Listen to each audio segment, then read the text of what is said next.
Welcome, ladies and gentlemen, to Freaky Fast Broadcasting on Thursday night. Tonight, the drivers get prepared to tackle Dover, but man, did they come off the heels of an incredible run at Michigan. Diego Valle stealing the win off the exit of turn 4, and now the drivers taking that excitement to the Monster Mile.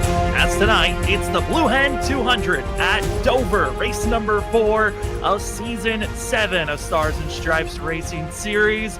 And the Gen 4 cars have certainly given us plenty of great action cover throughout this season. And it's time to see how 200 laps gets underway. Again, welcome, ladies and gentlemen, to Freaky Fast Broadcasting. My name is Sam Dyer. Joining me is Zach Hall. And Zach, tonight, a lot of unknowns. 200 laps is certainly going to be a long one and a grueler for these drivers, but can they survive? That's going to be the huge question, Sam, for sure. Dover is going to be super tough for all of these drivers, and first time I'm going to get to watch a Gen 4 race here at this track, so I'm a little bit unsure of what could happen. This track has the possibility to be multi-groove racing. Usually, in more than 95% of the time, it is right against that bottom line. That's been the dominant way. But we'll have to see. With all this horsepower, it gives you the opportunity sometimes to move around this track. But I think, again, the biggest thing is just going to be talking about Goodyear rubber. This place known to have high tire wear. And with 200 laps, limited sets of tires, these drivers are going to have to be conserving from the get-go. And drivers here tonight going to be running one of 6 racetracks that have been ran every single season. So we got plenty of data on who's been quick in the past. And the first driver that dominated all the way back in Season 1, now they were in the ARCA car back in Season 1, but Derek Offerman got the pole, led the most laps, and won, hoping for some magic runs for himself to happen here this season. This 20 machine, one of the biggest movers after last week's race at Michigan, up 11 spots in points, up to 21st, needing another massive jolt if he wants to set up making the playoffs. Lap number 1 for the 20 machine, hoping to beat out Kyle Bowling. He's going to be the first driver with the time, but you're seeing the lack of grip already showing there, Zach.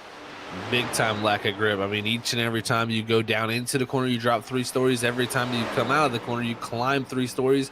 And when you do that, it transfers that weight upwards when you climb up out and really takes the weight off the rear end of the car, which will make it light and make it want to spin the rear tires. As right now, it looks like the 21 of Ross Tatum's going to jump to the top of the board as the 20 Offerman's going to complete his second lap and put him third on the board. And that's a great time there for Offerman, I believe, there to be sitting right now third on the board. And not too surprised, Sam, because like you said, he's had success here, in the past here, Stars and Stripes at Dover. And this track tends to be one of those racetracks where drivers who find success in the past really tend to find it again in the near future. And what's a crazy fact, when I was doing some fact checking, looking in past races, this race has never had a repeat pole sitter nor a repeat winner at this track. So we could be seeing some more history being grabbed as Chris Whirl in the 6 tops the board. Zach Kreitz trying to maximize the speed, but gave it a little bit too much gas on the exit. Loses all the momentum in the 46. Last lap, not going to be advancing. 7th on the board for himself. Jason Gratton, one of the fan favorites, hoping to maximize his time. A very high entry through 3 and 4, exit of 4, and the 8 machine's second lap is now underway. You can see the fine line that these drivers are riding on when they come out the exit of these corners after Kreitz's wild ride there off of turn number 4. But we'll see, can Gratton set up a better lap here on this second one around. That first one put him 15th on the board. Looks much better here in 3 and 4, much tighter to the bottom. And the exit of 4 going to be critical. And look at the big slide there. That's, I think, something we're going to see a ton tonight. It picks up a little bit of time and puts him up to 14th. But that big slide was a huge loss of time for sure. I know some drivers, they like to have the live data and telemetry telling you when you're being quicker than your last lap. And some of these drivers, based on how they're gassing it up off the exit of the corner, almost looking like they're seeing their times being a massive jump, gas up the throttle, and just lose the rear end constantly off of 4. And that's going to be a big jolt to be holding on to. And everyone's grasping on everything to just hold on in the 4 of Aaron Hale, past winner of this race, mired all the way back in Season 4. He'll be starting back in 16th after his 2 laps are done. Dylan Grimm, hoping to get himself into victory lane, was the last driver to get a pole here at Dover. The 23 doesn't have any sponsors, but hoping for the speed, 18th after that first lap. What can he produce on this second one? That's what's been mostly the fastest lap for other drivers, as June White just jumped up to 4th on the board. But here comes the 23 through 3 and 4. Only less than a minute now to go here in the time, and we'll see where this jumps him up to a 23.028. And that's going to be 10th right now on the board. Not where he wants to be, but still a good enough run. Is now Joshua Robinson. This one's definitely going to be one that they got to watch out for. As Valle's jumped to the top. Valle has been one of the faster drivers. We saw it a lot these past couple of last season in the early portions, and the 68 Intermediate driver is hoping to carry the momentum after last week's win. But Joshua Robinson got the pole back in season 5 2 seasons ago. The 30 machine, so through 3 and 4, trying to keep himself neat and tidy, maxing out to the exit of the wall. A major slide, but hoping that the speed's still there. 19th, bouncing up to where? 4th fastest for the 30 machine. Good run for him up the 4th there, Sam, with the slide off of 4. Might have been the difference. It was only 23 hundredths of a second separating him off pole position, and that slide could have been just that little bit of time lost there. That could have been the pole. Could have been the pole, but not going to be enough. Still, our top 10 drivers all within a 10th of one another. But let's see exactly where they're going to be lined up for the 200 laps here at Dover for the Blue Hen 200. And taking the pole award, winner from last week, had to make a last daring pass and was able to get the victory done. Diego Valle continues with the momentum with the pole here tonight. Chris Worrell in 2nd position. Thomas Ogle hoping to find some momentum in another win. He won here last season in an extreme dominant form. 11 in a great spot. Joshua Robinson going to be in 4th. June White 5th. 6th is going to be that of Ross Tatum, with Al Bowling in 7th. Scott Rickard in 8th. James Lowe going to be in 9th. To finish out your top 10s, Kyle McCoy. In the 11th position, it's going to be a 23 car of Dylan Grimm. 12th is going to be passed over winner Derek Offerman. 13th is going to go to last season's champion Andrew Hess. 14th is going to be to Zach Kreitz, the driver who drifted off of turn number 4. 15th is going to be the 31 of Ryan Lynch. 16th position is going to be held by Nate Lynch. 17th is going to go to Jonathan Woods, with 18th being held by Timmy McNally. 19th is going to be Trey Jackson, and 20th position is going to be held by Jason Graff. In 21st position, it's the 4 of Aaron Hale. 22nd spot's going to be Christian Loshkin. Then in 23rd is George Kovacic. 24th is James McRae, Then it's Adam Petit going to be in 25th position, with going to be Andrew Medlin in 26th, Ryan Chu in 27th, Max Ward in 28th, and Victor Classe going to be in 29th position. 29 vehicles going to be starting out tonight's race. A little bit of a smaller field than what we've been seeing this season, but certainly should still be some great racing action. The top half of the field, a lot of strong contenders, but gotta stay, Zach, that's 68. Riding the momentum after last week's got to be feeling good as they roll off from pit road. Anytime you can win in that fashion, you're going to be feeling very, very confident coming into the next race. So Valle has been amazingly quick. I think that's been his strong suit this season, qualifying, where you look at his rookie season coming in last season, he was having those major mistakes in qualifying and driving through the field. It's kind of been the reverse for him, though, a little bit this season, where he's qualified up front and just hasn't had some of the race pace to keep him, up in that top 5 battle. He falls, right out that fringe of the top 5, but we'll see if he has something here tonight at Dover. This track is so dependent on your ability to save tires, and I think that driver that can do that the best is going to be the one that ends up front taking the checkered flag. A lot of focus on the tires tonight. Fuel should be an all right factor of coming into pit road, but it's all about when you need to come in and your car is just sliding too often. Pace car's pulling off. It's time for 200 laps. No stage break, no fast repairs, and 3 sets of tires in pit road to work with. Into the restart zone, and here we go. Diego Valle, as well as Chris Worrell, ready to take off. The Blue Hen 200 is underway as they roar into 1 and 2.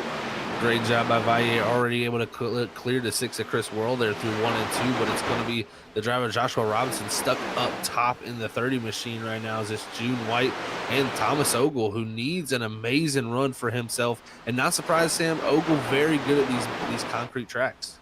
Yeah, I mean, that has been kind of the bread and butter of Thomas Ogle in the 11. But with seeing drivers falling back as quickly as they have, I mean, we're seeing two very different racing styles in just lap number 2. Diego Valle hoping to pull away. Chris Rural trying to hold off, but June White is the driver on the charge up to second position. And then this grouping that we're seeing on screen deciding to save tires, except for the 05, Scott Rickard wanting to make the march forward.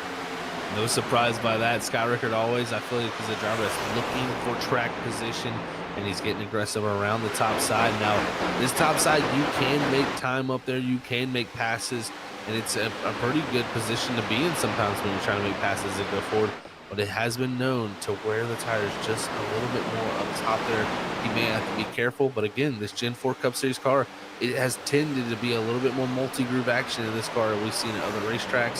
So we'll see if that continues to be a trend here, especially as they lay the rubber down through these long runs. Getting to see two of the most Waynish drivers in Stars and Stripes history rounding around one another. No surprise, Scott Rickard, Kyle McCoy always seems to be attached at the hip when they're going through the field.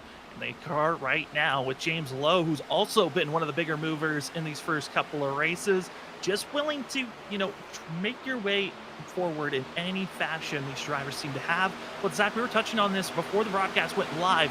Tires going to be the big talking point because we know with other vehicles the tire wear can be dramatic.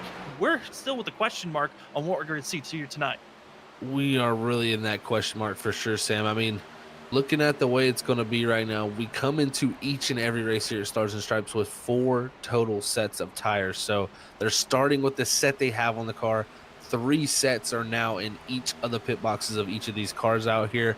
And they're going to decide how they split this race up. If we get a few cautions here early, you're not going to be able to go out there and really waste a set of tires because you may not have enough to finish the race. Because looking at the strategy, we may see these drivers split up into 50-lap runs, or we may see them try to stretch it a little bit farther instead of making it a 3-stop and making it into a 2-stop. The 1-stop, I don't think is going to be possible just due to fuel consumption, but also I don't think anybody's taking the tires 100 laps here tonight. Yeah, that is, it's looking to be a little bit longer of a run, but never know. Someone might try something a little bit more dangerous as the middle of the field. Drivers bouncing to the inside, outside. Going to be Jason Gratt and Nate Lynch side by side through 1 and 2. The 8 machine going to take that advantage. And now here comes Ryan Lynch, one of the drivers that really gave up the most positions in the first handful of laps, the 31, trying to gain all those positions back here early on. We will see if he gains them back, and that's a huge question mark. We normally when we come here with all the other NASCAR Cup Series cars and the Xfinity and the Truck Series cars also, when they come here, giving up track position in this track to save tires has not really been beneficial in the past really year or two, just due to losing track position in the dirty air that really is generated by those other cars. But this car tends to have a little bit less, maybe giving up that front end. He'll be able to come back around and find the grip he needs to make the passes that he's giving up the time, but definitely giving up tons of spots and tons of time. Tons of spots, tons of time, and drivers just trying to get into their rhythm and where they're going to feel the most comfortable. As you're seeing the 3 machine back in 19th place. This is going to be Loschin just getting by the best that they can, bringing up 3 positions. This is 3 who's running a little bit of a different line than what everyone else is. It seems to be kind of the opposite. A lot more of a higher apex and entry point, much lower exit is the 3s, and it seems like here. A very, very cool line to see, and this is something we've seen at Dover before, where you enter almost up in that 3rd to middle groove, and you kind of bring the car down. He's not going to do it this time, of course, as we get on board with him. He's going to run just, of course, that low diamond line there as you wash up off the bottom. But we'll see if in 1 and 2 he does the same thing. Yes, goes up here right in the middle lane, not as high as what he's been doing before, but still turns it down to the racetrack and tries to get very low on the exit there. And that's where there's a little bit more grip on the late exits of these corners. You got to make sure you get very, very close to it, because that's where the grip is. And continuing to try to get that left front as low as possible right here next. Christian's going to be trying to get his first top 20 finish possibly here tonight. The season's been a rough one for the 3. Finished 31st last week at Michigan and 26th at Daytona, but an early good start. Might be seeing his first top 20 finish. But as we bounce up to the top 3 drivers, we got Kyle Bowling in 2nd place, the 44, hoping to maximize this run, slowly gaining back the time that was lost to Diego Valle as the 44, one of the biggest movers so far, up 5 positions, but caution strikes. Middle of the field, it's Dylan Grimm and Scott Rickard involved. Oh, some major collisions after two, Sam, as they piled up in 1 and 2. It is a few cars with major damage. Aaron Hill looks like he got a heavy hit, but Scott Rickard got hit pretty hard there, and he's going to have a required damage flag with two other cars being Trey Jackson and Ryan Lynch. So 4 cars there, required damage here early 14 laps into this event. The early caution to strike for the field, and it is a inevitable thing that's going to happen. Every race has had at least one caution here at Dover. First one in the first 15 laps, as these vehicles, Gen 4 cars, they are not fans of being bumped in the center of the corner. And we're going to see here on the replay once it comes up of drivers making contact with one another and it backfiring quickly. And Zach, we also have another Gen 4 series that you actually drive in on Wednesday nights, that of being the WSSR Roasted Gems Cup series. We saw that a lot last night of drivers running into one another, the rear ends just not liking it, and major collisions happening afterwards. And this is what went down here between Scott Rickard and Dylan Grimm. Couldn't have said it better myself there, Sam. These things do not like getting bumped. I know I was a culprit of this same exact incident right here. You catch someone on entry, you're going a little bit faster than what they're slowing down faster than what you expect. You try to go high to miss them, and you just catch them with the left front of your car. And when you do that, I mean, it's literally sometimes very light taps, and it just picks the rear tires up off the ground when the tires are not touching the surface. There's no grip being there. It's just no surface area for the rubber to make grip to the racetrack. So it's impossible. As you see the others here sliding, it was Aaron Hell there in the 4 who must have got hit there a little bit after that all played out. But it's so tough, Sam. When you get touched in the rear end with these things, it's almost inevitable that you're going around. And that's one thing that is, it's very different than what we see in a lot of the other cars here in iRacing. See Aaron Hale trying to slow down. I believe he gets tapped from behind by the 17, and there it is. He gets bumped and then just turns into a tosser. Going around and seeing the chaos, just a lot of drivers. Unfortunate circumstances. Again, the 4 drivers with required damage being Ryan Lynch, Aaron Hale, Dylan Grimm, and Scott Rickard, all forced to come into pit road. And that will be our first yellow of tonight's race. And for some drivers, taking a little bit of a gamble, coming into pit road, just topping off on fuel. But kind of a thing we were talking about, Zach, with the fact that there is such a low count of tires, no one can afford to come in and take a pit stop and use a set this early on. No, they cannot. They really can't afford to use a set. If you didn't use the set right now, you're going to be very hurt for later in this race. Especially if we get some yellow flags. I mean, the way the strategy should play out in my book, I think the longest you'll see somebody run here tonight is around 67 laps, because that would put you in the window to make a 2-stopper work. But still, making 67 laps around here with all the horsepower these cars have, the low grip and, very low downforce they have, it is very tough to do and make those tires last. So, again, the fuel, I think, gets you to 67. Will the tires get you there? If not, the 3-stopper is going to have to be the way, with stopping every 50 laps. But this caution helps them save a little bit of tire for sure.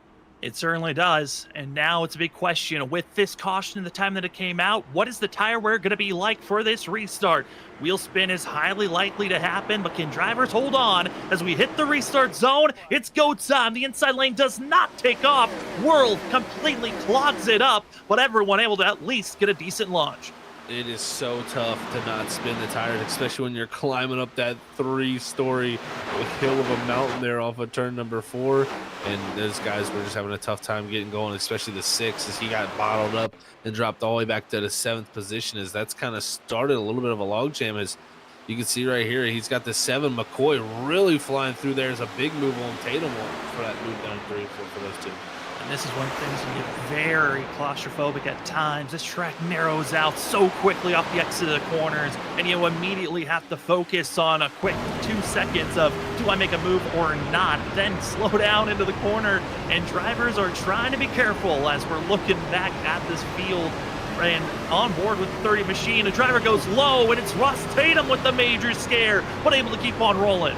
He hung on to it, Sam. That could have been almost a huge hit to the inside wall, but he gathered it up right before that happened. As you can see, the 30 clearing the 6 now a whirl, and he's going to make that pass for the 6th position. But it got very, very dicey there, and just one little step out from these cars, and you could be into that inside wall so quickly. And with it too wide racing, it makes it even more likely to happen. And as we were watching the battling in the middle of the field, pass for the lead is underway. Kyle Bowling taking the lead position, the 44 getting by Diego Valle, and Valle giving up that position pretty easily. I think thinking about the longer run of these tires was a little bit too aggressive in those first 8 laps, and he's now got to be careful, but isn't, into the outside wall, which scares June White to the inside.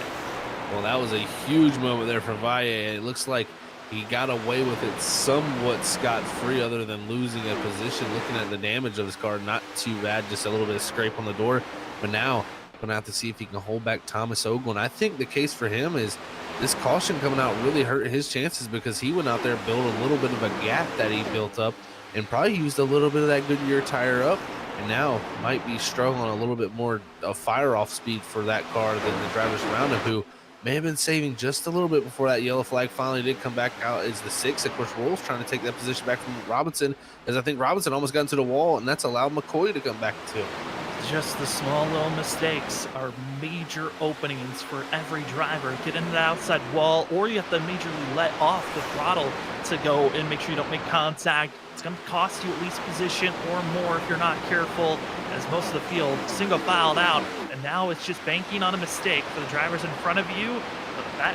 For the racing up front, though, June White looks to be right back to the aggression. The 09 wanted to go to victory lane last week, wasn't able to get that victory, but certainly has an opportunity here tonight with the speed the 09 was showing during practice and during qualifying and here in the early going. He wants the lead and get up there quickly. He is looking strong right now. Sam going to be able to dive to the inside here in 3 and 4. Good turn through the exit of the corner and is just going to clear that 44. No problem. Give the 09 the lead. And we'll see if he can try to set sail here a little bit. That was a very, very commanding pass. And I think that 09 looking good here for grip right now, 25 laps into this run. And if we look at the trends of past races, like I said, this is one of 6 races that have been ran every single season.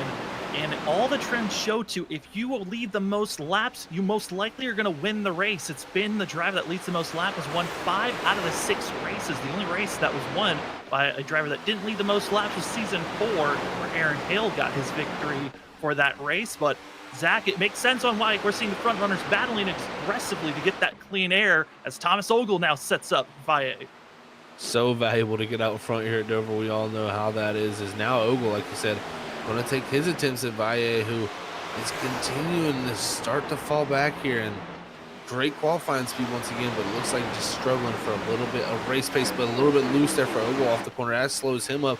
Now Worrell in the 6, who's really been making up a few spots, is trying to look to his outside here through 3 and 4. So watch out for the 6 too. He backed off pretty early in that first run. I think he saved a good bit. Worrell bouncing to the inside lane, 6 and the 30, trying to work his 1 as they go through the field, but 30 wasn't able to get the opening as Thomas Ogle shuts the door immediately, as drivers still single filed out, 29 laps in. And even with that caution, the question of drivers, do we try to force it to, like you said, Zach, that number of 67 laps into this run, or do you try to aim for lap 50 and just stay on track with the runs of going with a 3-stop over a 2-stop strategy? It's an iffy decision, especially it matters for really a lot of times the fall off of the tire. And right now, personally, we're not seeing tons of fall off, right? I mean, some of the fastest times some of these drivers up front of ran were 23:59 from June White. And I mean, his last lap by last time was a 24:113. And I mean, again, folks, that, you know, that is 0.6 of a second, but that's not a ton of fall off that we normally would see 31 laps into a run here at Dover. The caution definitely helped that case for him. But right now, I think if you can make that 2-stop happen, it's going to be the better way to go with the limited amount of fall off we're seeing so far. But also, Zach, we look at the numbers of the fastest lap for this race. Like you said, June White's fastest, who's put down the fastest lap of the race, that 23.59 lap time would not be enough. Oh no, trouble though on the backstretch. We'll get back to that point, as it's Nate Lynch as well as James McAray going to be involved with this one. Big incident here from the inside wall, and it's one place that is used up a lot here on the back straightaway is the inside wall, as Nate Lynch there spun around, and just unfortunate for those two drivers involved in that one, man. As McRae seems like a couple incidents he's been involved this season that have just been, simple racing incidents. And again, I think is another case of when you touch the bumper of, or the front bumper of your car touches someone's rear bumper, they're usually going to go around with this Gen 4 Cup Series car. Yeah, I mean, it's just simple closing rate issues, and that seems to be the biggest problem with this car right now for a lot of drivers is the front and rear bumpers are not aligning properly. Or when you just tap them simply, you are spinning the driver out. And you're going to see here 17 exits the corner, just gets to that left quarter panel, and away they both go.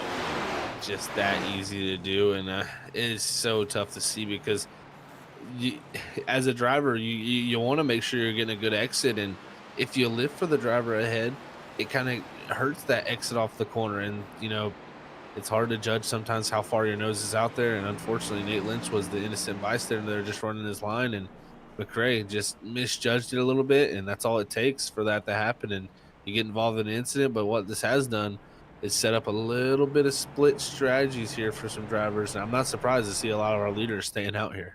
Yeah, and again, it's taking the early risk that could be really hurting you later on in this race, or do you take the early conservation mode of just saving your tires for later on? This caution lines up kind of terribly for a lot of drivers that were aiming for this race to be a 3-stop. Drivers that are still aiming for the 2-stop, it's still wide open with having the time to save tires, fuel, and attack. But the point I was going to make before the yellow flag came out was the lap time, Zach. Drivers' best lap times are almost looks like to be a full second slower than what their qualifying times were.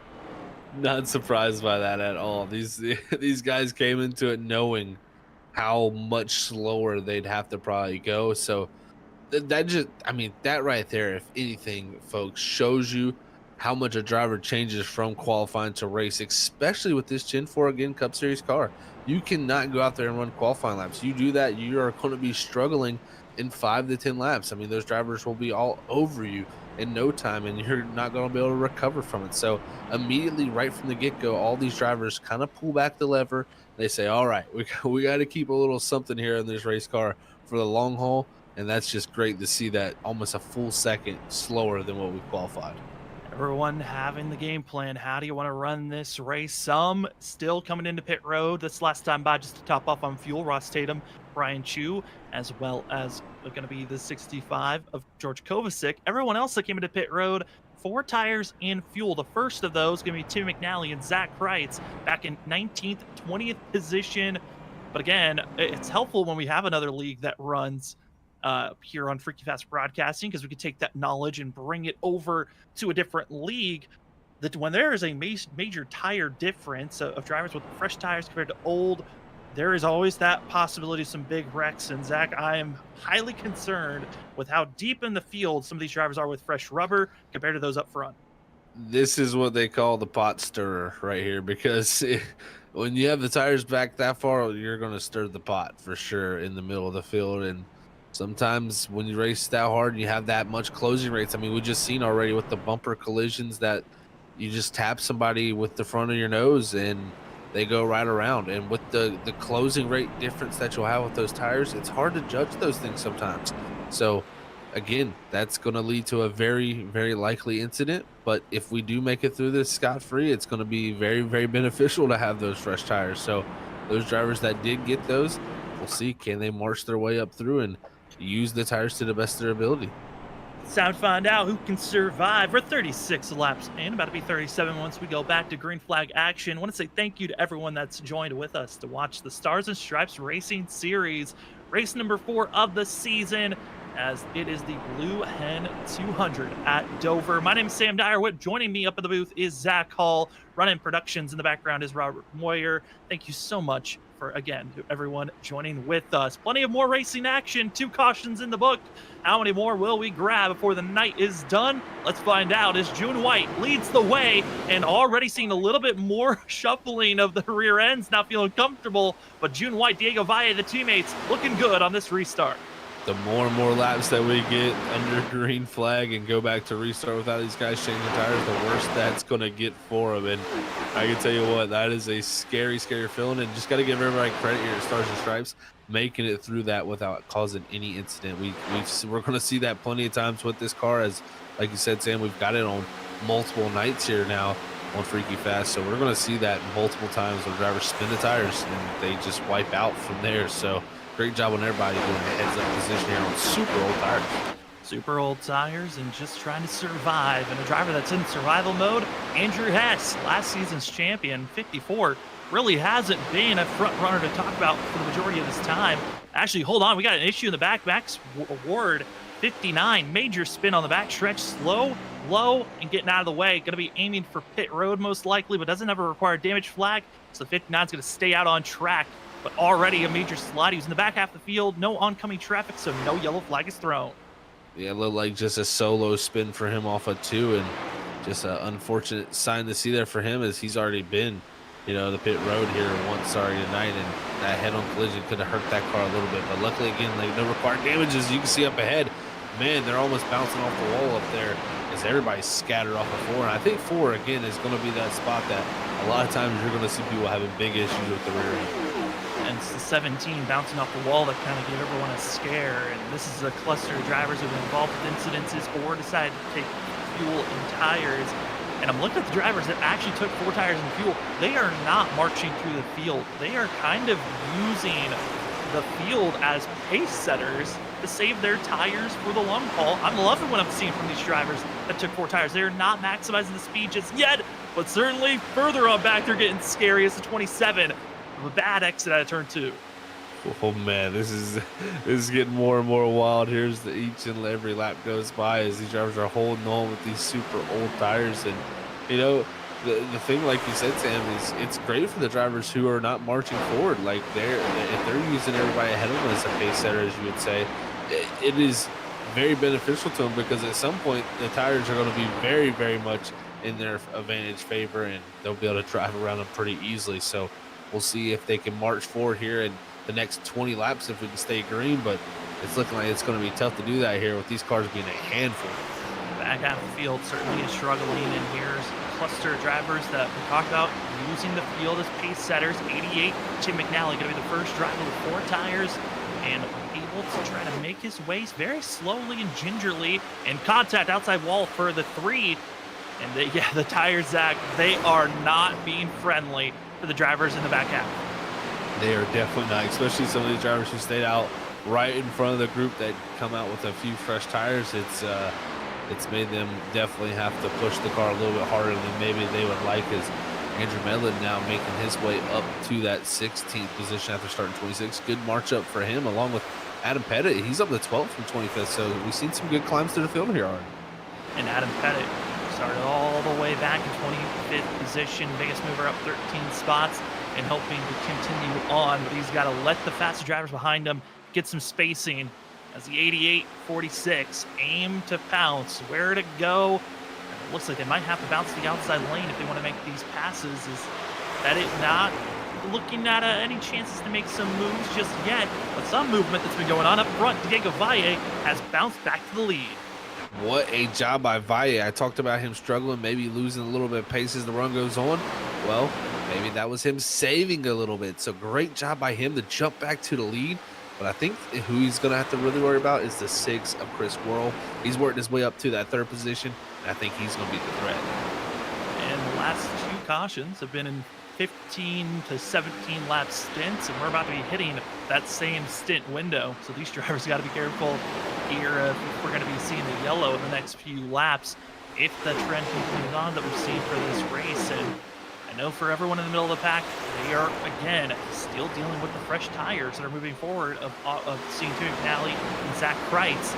But the drivers up front, our top 3 of Diego Valle, June White, Chris Worrell, they have been willing to put down fast laps. It's the drivers behind them, Kyle McCoy, Thomas Ogle, and Kyle Bowling. Curious on these 3 drivers, how they're going to react moving later on into a run. It seems to be like they've been a little bit more conservative here, especially on this latest restart. We'll see if maybe that's due to a little bit of overworking the tires in the previous portions of those last few runs we've had, but they could be also looking to conserve a little bit because, again, if they are trying to make that two-stopper work, they're probably looking at pitting around anywhere from lap 66 to 70 in that range, and they could even try to stretch a little farther to make a better opportunity to make the other runs easier on them because they have these caution laps to extend this run. So we'll see how that works out. But right now, Kyle McCoy having Thomas Ogle dive to his inside, and Ogle trying to continue his run forward. Great to see him having a good run. Thomas Ogle talked about concrete courses. He was always one of the favorites to talk about. Same with Josh Robinson. Those two were always front runners when it came to the ends of these races. Once again, up to the fourth spot and trying to figure out, do you just stay here or do you attack?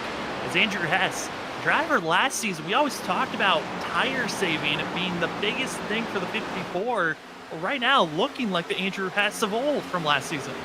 He's starting to show out, man. This is great to see because it's been kind of the where is Andrew Hess, beginning of this season. So we'll see if he can make up a little bit of the ground that he's been having. And he's had some tough luck, too. I mean, it hasn't just been speed.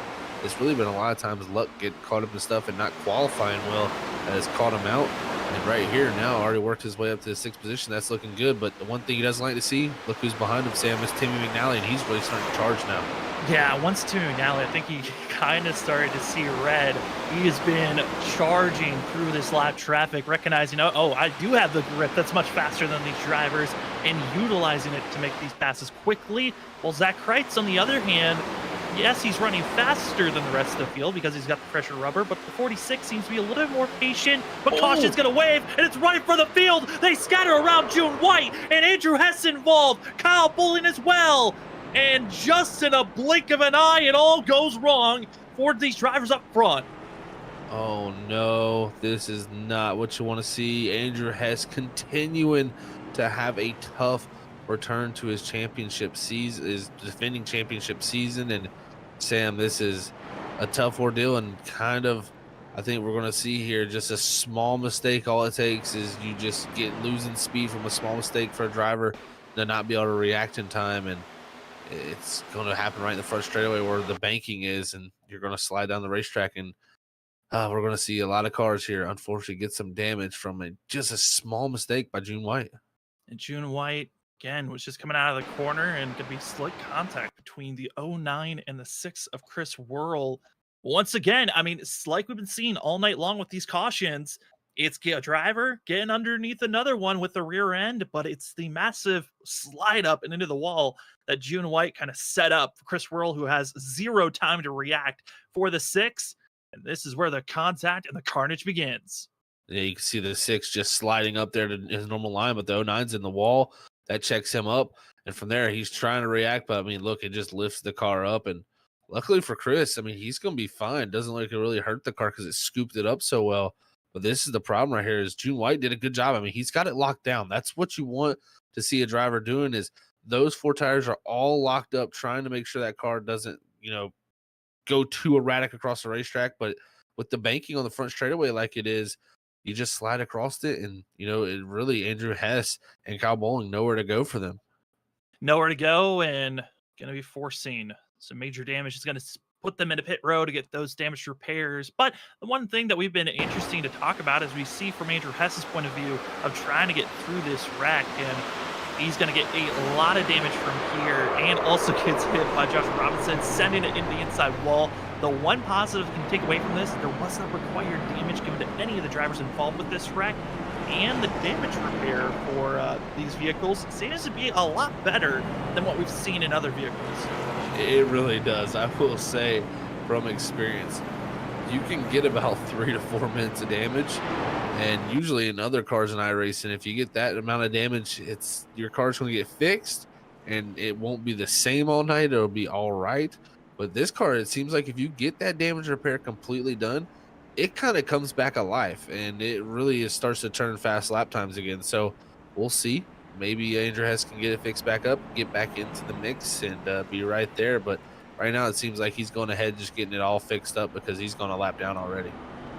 There's some drivers I'm looking up front that I'm a slight question mark on how are their tires going to look like on this restart. That's going to be Nate Lynch, George Kovacic, both drivers that for Nate Lynch got major required damage, and I believe he did use a set of tires. George Kovacic is a question mark. I'm trying to figure out when the last time he grabbed a set of tires. 'Cause I don't know if the 65 has, so watch out for George Kovacic on this restart, and Timmy McNally and Zach Kreitz. He's going to be trying to attack here on this restart.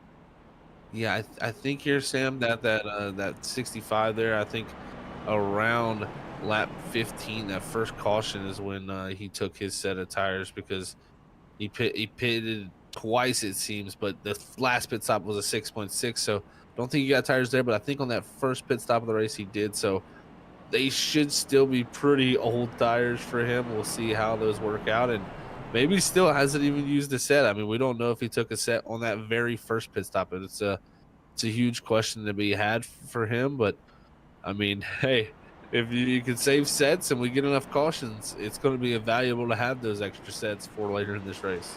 It certainly will be, and hope that you can just make it through this race. And I actually did go back, and I don't believe he took any tires. It has just been fuel only for the 65, so he is still on the original set. So watch out for the 65 on how slow he's going to be compared to the rest of the field.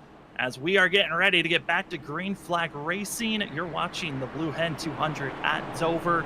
For the Stars and Stripe Racing Series, Timmy McNally, Zach Kreitz, Nate Lynch, George Kovacic, going to be the old tires. Everyone else just got fresh rubber and ready to take off. But how will they react coming on the exit of turn 2? That's going to be the danger zone. But we are excited to give you all the coverage here again on Freaky Fast Broadcasting. My name's Sam Dyer. With me is Zach Hull, Robert Moyer Jr. running productions in the background. And let's get ready for some more action here at Dover. The concrete has already given us 3 cautions and is ready for some green flag racing because the front runners are Tim McNally, Zach Kreitz. They get to control the vehicles as they hit the restart zone, and already taken off was the 88 way before the restart zone. He's gone. George Kovacic, wheel spin for the 65, and everyone's back into the inside to get by him. The stack up there from second on back, and now it's Valle, the one that's really getting aggressive here, trying to get past these drivers. There's even a little connection issue there for the driver in the second place position as they gather it up, but man, oh man, these new tires flying up through as Nate Lynch holds on the second for now. Trying to get the lead, get that fresh air as quickly as possible. Nate Lynch holding on, but they're wrecking deeper in the field. And it looks to be June White caught up in another one. Does look to be him once again, as I think a driver up ahead of him lost it. I believe it was the 27 of Victor Class A, is lost his car on the entry to 3 and 4, and June White with the reaction to him, he had to spun out his car. So just a snowballing effect here now for this 09 Sam is involved in 2 incidents back to back. But luckily, I do believe he was not caught up with any damage. It was kind of a self-spin to avoid the 27, so shouldn't have to worry about coming in and getting any more damage for any additional damage on this incident. But I will give him time to get at least more of the damage repair that he had on that last caution before this one. Victor Clase, though, forced into pit road, require damage flag given to the 27. As the drivers up front, going to be Tim McNally, Nate Lynch. They'll have to hold on for another restart. And the rest of the field also have to figure out if George Kovacic's going to come into pit road. I was so impressed to see how well Timmy McNally fired out there with the grip that he had on those older tires compared to everybody behind him. And he really fired off pretty well. And same for Nate Lynch. He was able to run the bottom pretty strong there in the first lap and was able to hold Valle back for, at least 1 lap. And that is a huge thing for him. We'll see how well they can do on this restart now. But looks like Kovacic will be hitting pit road here, Sam. He's in his box. It's his box and going to get those first set of tires on board with the 65. As for us, as we're under caution for the 4th time, I think it's time for us to take a quick break as we're 62 laps into 200 here at Dover. Thank you so much, ladies and gentlemen, for joining with us. You're watching the Stars and Stripes race for the Blue Hen 200 at Dover. We're going to take a quick break. When we come back, we'll give you more coverage here at Dover in just a few moments.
5 wide behind for fifth.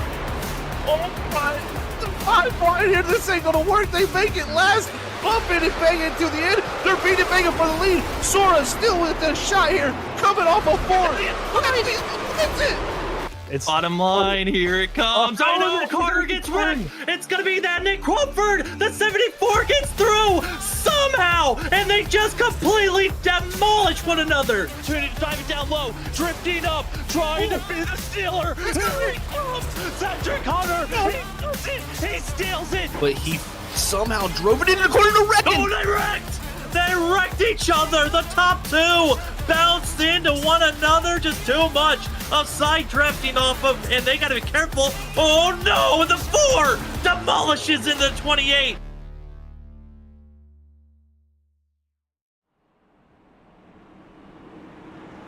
Welcome back, ladies and gentlemen. 4 cautions down, and up front, drivers on older tires. It's going to be Tim McNally, Nate Lynch, trying to hold off the rest of the field that's on fresher rubber than them. But as the pace car pulls off, it's time to get back to green flag racing for the Blue Hen 200 at Dover. These Gen 4 machines have been a handful, and now let's see how they go on the takeoff, as already Tim McNally early jump once again for the 88, and it is working out once again, but Diego Valle takes the advantage in the second. He really did take advantage of that. Now almost going to look to jump up into the lead, as this should be a done deal heading down to 3 and 4.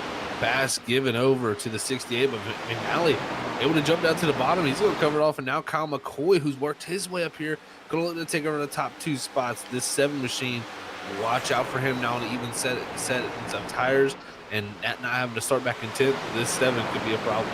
Kyle McCoy, winner of this race all the way back in season 3, when these drivers were having fun in the Xfinity cars. Probably the closest vehicle you could think of compared to the Gen 4 to the Xfinity machine. And Kyle McCoy, we know he could be fast, and hoping to get into victory lane for the first time this season is the 7. Diego Valle, he is in the better spot. If you look at the numbers of leading the most laps, you usually find yourself in victory lane.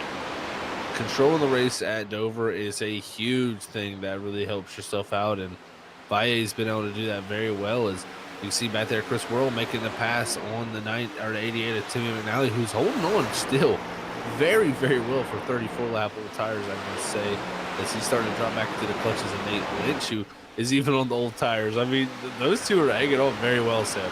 Yeah, and Zach Wright's back in 8th place, also on the oldest tires out on track. So a cluster of 3, all still in the top 10, trying to hold off the field. And another driver got to give big kudos for the 49. Adam is doing a great job now cracking the top 10. He really is. Adam Pettit is doing a great job. And this is a stacked up train right here. As you can see, drivers getting a run. That's Jason Gratton riding on board. Got a little bit loose there off of 2 with the run he had, lost all the momentum, but it's all kind of stacked up due to those older tires ahead. I mean, you got to think Nate Lynch and Timmy McNally holding up these drivers just a tiny bit, as now Nate Lynch is under attack up here, and he's going to be getting passed by all of these drivers. As the Ogles got by, now it's going to be Joshua Robinson, as this is getting tight-knit racing right here. As we ride on board the 8 machine, get a sense on what it's like. Talk about how it kind of feels claustrophobic at times, going just too wide there.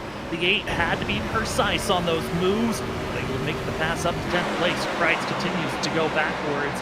And another driver that's kind of trying to move forward, Andrew Medlin, up to 13th place for the 12. He's trying his darndest to get back into the mix with Derek Offerman in front. Yeah, what a job by him, starting 26th up to that 13th position, similar to Adam Pettit. Really making good climbs to the field, and a lot of drivers doing that. Is now Offerman to the inside of the older tires of Zach Kreitz. There is the 20 having a fantastic run here tonight in the 11th position after starting 12th. So it's kind of kept it in that region all night there for the 20 team. And as well, got to be a reminder, we got a lot of fast drivers stuck deep in the field after a lot of the front action and collecting up drivers. June White still back in 18th position. Andrew Hess in 21st spot. Ross Tatum in 22nd position. These drivers who are fast and up front, they may need some more help to get damage repairs before they can get into the mix, which is allowing a lot of new contenders and faces to be up inside the top 10. It's a pleasure to see them having some of their best runs of the season. I know it's only race number 4, but you need that change in the momentum now. With us having 2 different winners of Ross Tatum, Diego Valle, could turn into a points issue if you're going to make the playoffs or not. It really could be, and I tell you what, man, I mean, there's no better place to get started at a tough track than Dover. So if you can get that ball rolling now, that's the best way to get your season headed in the right direction. Is you see Kyle Bolin in the 44, he's starting to work his way back up here, Sam. He was caught up in that incident there with June White up front in that when he bounced off the wall there into the inside. And luckily for Bolin, he's starting to make up some of this track position and able to do it better than Andrew Hess has been able to, who is surprisingly back on the lead lap now after getting his damage repaired too. Yes, the timing of these cautions really helped out a lot of these drivers. The 14 of Jonathan Woods able to move up now to 12th. This is one of the best runs the 14's had all season long. Been a struggle start to the season. Best finish was 19th at Daytona, got 29th at Las Vegas, 21st last week at Michigan. So let's get that first top 10s in the eyes of the 14 of Jonathan Woods currently. But like I said, Kyle Bolin setting up on this pass and kind of just sitting and wait as the movement for 8th place is now underway. Adam Pettit trying to go forward once again. And he's to the inside of the 8 of Jason Gratton. They have the 30 of Joshua Robinson right ahead of him, who does have a little bit of nose damage from that hit from that earlier incident up front. And now looks like Pettit able to make that pass here down the back straightaway and hold on to that spot. These drivers very much stacked up here as we ride on board with Offerman, who's trying to take advantage of the 8 machine, getting a little bit loose possible. Right on board, and let's see what these hands are like doing a lap at Dover. Talk about the extreme dipping and raising of 3 stories down to the bottom aspect of the corner, then up 3 stories on the exit of the corners. It's a roller coaster that you control. Either go high, low, find where the grip is at. And Derek Offerman's hands, he's trying to stay stable, but Zach, it's looking so difficult in the center of the corner. It really is looking so difficult, Sam. You can see him, left, right, the whole time through the corner, just because he's trying to keep it right on the edge of the grip level. And that's what you do. It's a balancing act, folks. It's not just turn the wheel left and, it does what it does. No, this car is constantly fighting, wanting to go left, wanting to go right, and you're having to correct it at all times. That's the beauty of the driving behind this Gen 4 Cup Series car. So difficult to do as the stack up happens and he gets hit in the rear. The 20 got able to keep it straight, but gets ran over, and we saw how quickly the closing rate was. The 20 had enough time to check up, but Andrew Medlin didn't, and gets to the rear end of the 20.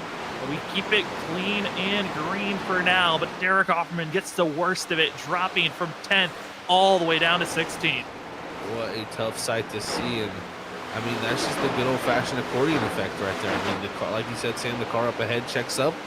Offerman's able to do it just quick enough. He was super close to hitting, the 8 of Jason Gratton, but Andrew Medlin can't do it because he's reacting second to that incident. And it's just a very, very much an incident that happens a ton of times with this car, and you're going to see that more throughout the season than just once.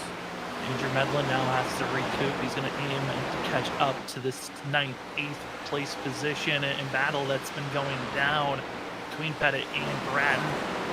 And a driver we haven't talked about, congratulations to James Lowe, up to 3rd place, the 99, putting the pressure on Diego Valle, pole sitter. And James Lowe, I know we've got some fans in the chat that cheer on the 99 these first couple of races, and Lowe has been known the last 2 weeks of being very aggressive on trying to make the moves going forward.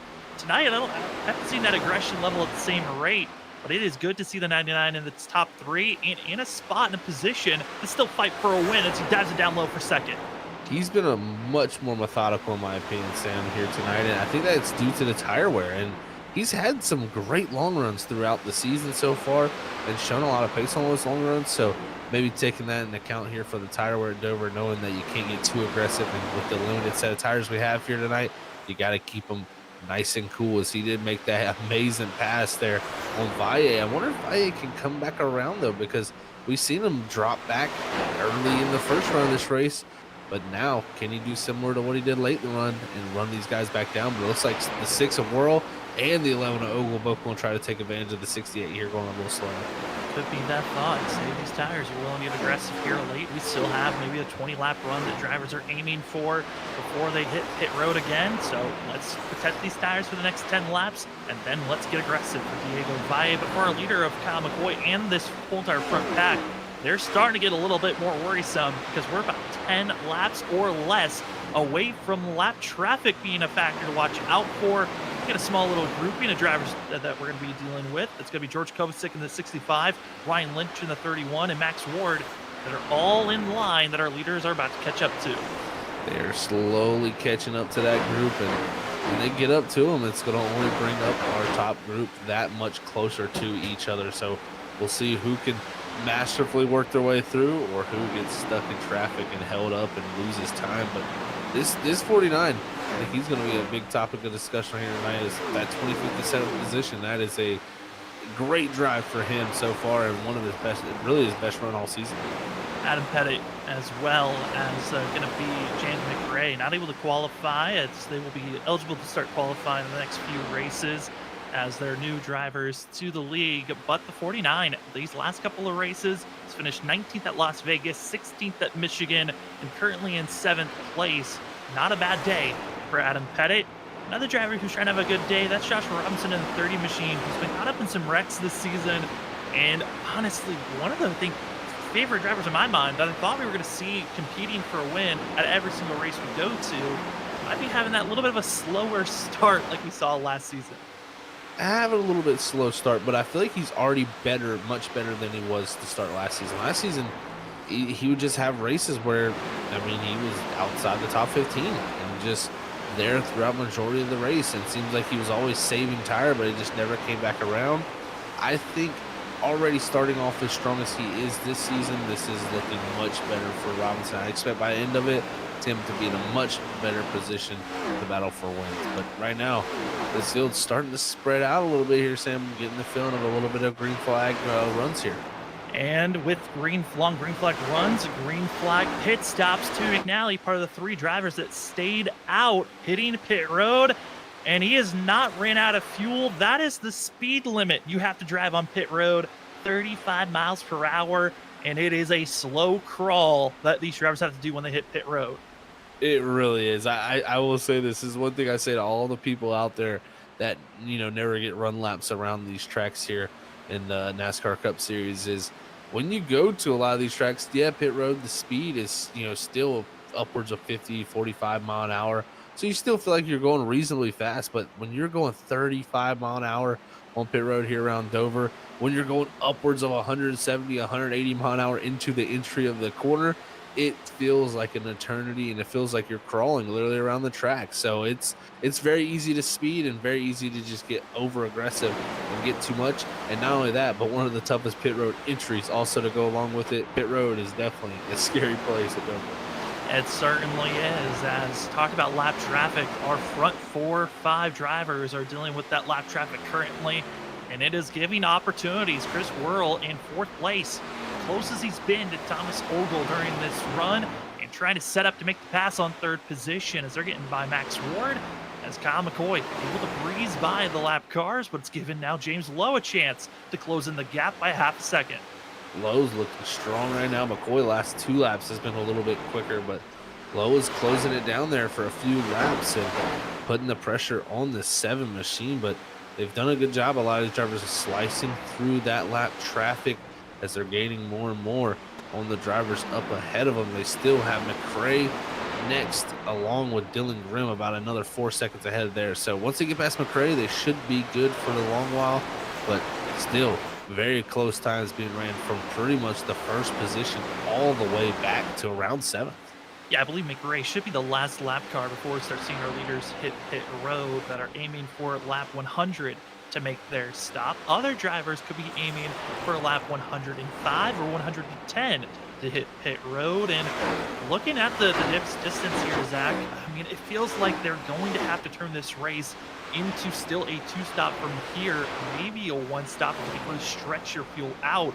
But this is going to be a very interesting call for drivers that are up front and are making the decision of when to come to pit road.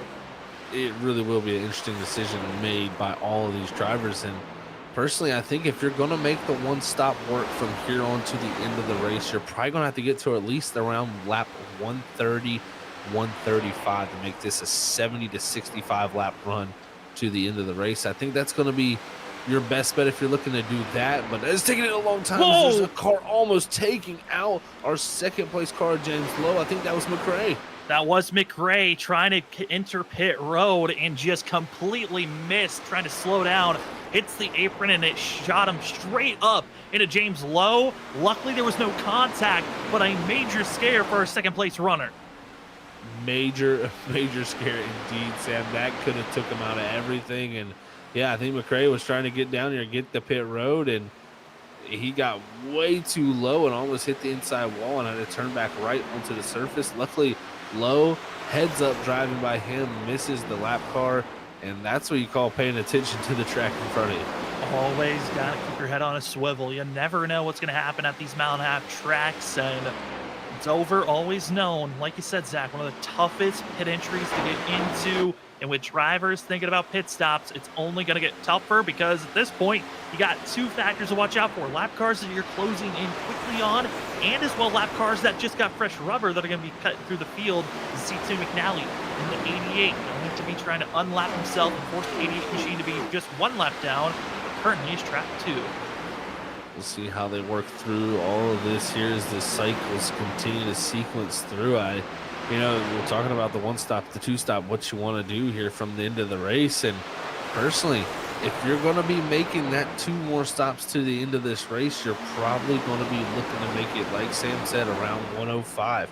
You don't want to wait any longer than that because you want to make sure you split these races up into pretty even distances and not lose too much time on the back end of this run right here. So if pit road does get busy here in the next 3 to 5 laps, then we very well could see a lot of drivers on that strategy, while we could see others again try to stretch it out. I mean, we haven't seen too many major long runs yet tonight. This will be the longest one for sure. We'll get to see how long these drivers can stretch it. I know for up here in the booth, starting to feel the stress. The drivers are feeling the tension, and if you'd like to feel the sounds instead of just hearing them, go get yourself a ButtKicker. As ButtKicker, one of the major sponsors here for the Stars and Stripes Racing Series. Instead, like I said, don't miss what you're feeling. Get yourself a ButtKicker, a game or two. It's a physical object that moves with the sounds, so that you can feel every little impact from the scraping of your tires on the ground, just hitting the wall. Feel the motion with a ButtKicker. Go to ButtKicker.com to get yourself an item today, and once you get your ButtKicker, you need to connect it with something, and that's where you go over to Next Level Racing rigs from many different sizes, well built and ready to make you a better racer today. Go to nextlevelracing.com and get yourself prepared for iRacing's advancements. As it's been an incredible race here tonight, 106 laps in, but it seems to be 2 drivers there in that shot, now almost bouncing off the outside wall on the exit of the corners. We're into that danger zone. These drivers have been out on this set of tires for 50 laps, and they're just holding on to dear life until they have to hit pit road. Well, I talked about the fall off early in the race, not seeing a ton of it. Well, we're starting to see it now. Kyle McCoy about 1.8 seconds slower than his fastest lap of the race the time before. And that is definitely starting to show the wear on these tires. I wouldn't be surprised if we continue to see them drop off, even probably start to see some 25-second lap times out there as these cars continue to fall off and lose speed as the Goodyear tires just continue to get used up around this 1 mile high bank concrete track. But Ogle looking stronger in here along with World. It's really our top, really everybody in the top 8, even all the way back to 9th and Bowling. And now even Woods, I say that all within, really close lap times to each other here, Sam. And I'm looking at the lap times they just put down, a 24.7. That was almost as close as what Zach Wright's last lap was before he just hit pit road, meaning that these drivers are trying to pace themselves. I think that 1 stop is the window they're looking for. Zach Wright's made it 73 laps before he had to come to pit road. These drivers have 20 more laps before they hit that window, and that's right around the bubble you were talking about, Zach, of these drivers, of where they need to be if they're going to turn this race into a 1 stop from here on out.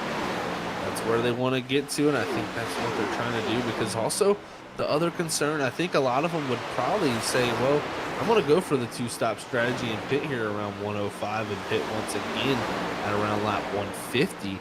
But they don't feel confident in that for the reason of if a caution comes out during the sequence at a wrong time, you can go not only 1 lap down here, but you could go possibly 2 laps down here at Dover, just with how long the pit road and how slow it is. It's a tough position to be put in here for these leaders when it comes to making that decision, but I think a lot of them are trying to make it as with the least amount of pit stops as possible. Push the gap out as long as you can. This race has been incredible to watch. And over the radio, it's Kyle Bowling saying he's hitting pit road. So some drivers not able to hit the window they were looking for. Some deciding that it's time to just make the stop, cut your losses, and get into pit road to gain some time back. But that's if this race continues to stay green. As right now on this shot, you're seeing the battling for 4th, 5th, and 6th. Just one small mistake could bring out the yellow. It really could. I mean, we saw earlier, Gene White got into the outside wall, checked up. The 6 couldn't get checked up fast enough and ran right in the back of him. And that's all it really takes, Sam, is over here went from running 3rd, now back to 5th. I mean, it just shows you how much even one mistake like that can lose you even position-wise. So right now, our top 6 positions all within a second and a half each other. This is an amazing battle we got going on here at Dover. And it's no surprise that they're that close. Based off of qualifying, top 10 drivers were within a 1/10 of one another on just pure speed for qualifying. And during the race pace, everyone had to back off, set their kind of race pace almost a full second slower than what their qualifying time was. So this is more of a mental race than a physical one at times, as drivers have to mentally focus on, I can't overcook my tires, I have to keep it close to our front runners if I'm going to win this race. As Kyle Bowling as well as Andrew Medlin side by side, the 44 trying to unlap himself. It's currently 2 laps down. We'll see what kind of lap times this 44 can produce here for himself. I mean, we've seen lap times all the way down as fast as 23 flat by Kyle McCoy. And right now, these drivers up front run 24.7. So about 1.7 seconds of fall off. That means each and every lap, if this 44 goes around at that pace, he should be gaining upwards of a second, almost 2 on this lead group till they pit. So we'll see where that all cycles when it does finally get through. But the battle for second is on Chris Worrell, continuing his march through. That 6 machine looking strong on these long runs, Sam. He's made it past already. Worrell back to where he qualified in 2nd position. I was getting nervous the lap before because he was in almost a little bit of a deja vu spot of if James Lowe bounced off the outside wall, we would have seen a similar wreck that happened to June White. Instead, able to make the pass, and also Diego Valles setting up the pass. The 99 stuck in a train, and these drivers got to be careful because we also have Kyle Bowling, fresh tires. That 44 cannot afford to be patient, nor can the 25, as they're trying to march their way through this lead pack to just be 1 lap down. So if a caution does come out, they'll at least have a way to wave around with all these drivers hitting pit road. And this is the very reason why these leaders are staying out, a lot of them. They see the difference in the speeds of the tires that drivers have put on now, and it is going to cause a lot of chaos and possibly some carnage that has a yellow really waiting around each and every corner until we get these pit stops completely sequenced through. But right now, it's going to continue on really for the next 20 laps. And there was almost a yellow just brought out. Ryan Lynch, bad entry into pit road, smashing the front end. He'll have to stay in pit road for a little bit longer extended time. Joshua Robinson, one of the first drivers instead of our top 10 to hit pit road, besides the 44 of Kyle Bowling, to get themselves service. The 30 machine needs this race to stay green, but it's only going to loom bigger and bigger of a yellow flag coming out as the 6 of Worrell going to watch Zach Price get by. And Kyle McCoy, coming in his own zip code, because he's had over a half a second gap between himself and 2nd place. He's able to just let lap cars go on by, and whenever lap cars get in front of him, we usually are getting out of the way quickly for the 7. Sometimes this helps a ton when you got different sequences going through. You can get the lucky positioning and the traffic passes you in a better way and you're able to hold the station. But it seems like Worrell just a little bit quicker than this 7 right now. As soon as they get onto the clear track, we'll see if the 7 can find a little bit more speed, as he was getting past last lap. That 6 machine right now definitely looking to close it in before we help pit stop here. And it looks like 7's coming down. Not a communication over the radio. Very dramatic entry for the 7 of Kyle McCoy. You see him lock up the brakes, hoping not to get caught with the speeding on entry penalty. Because if you get caught speeding, that's a 40-second hold, and you're going at least 3 laps down by the time that you exit pit road with that black flag.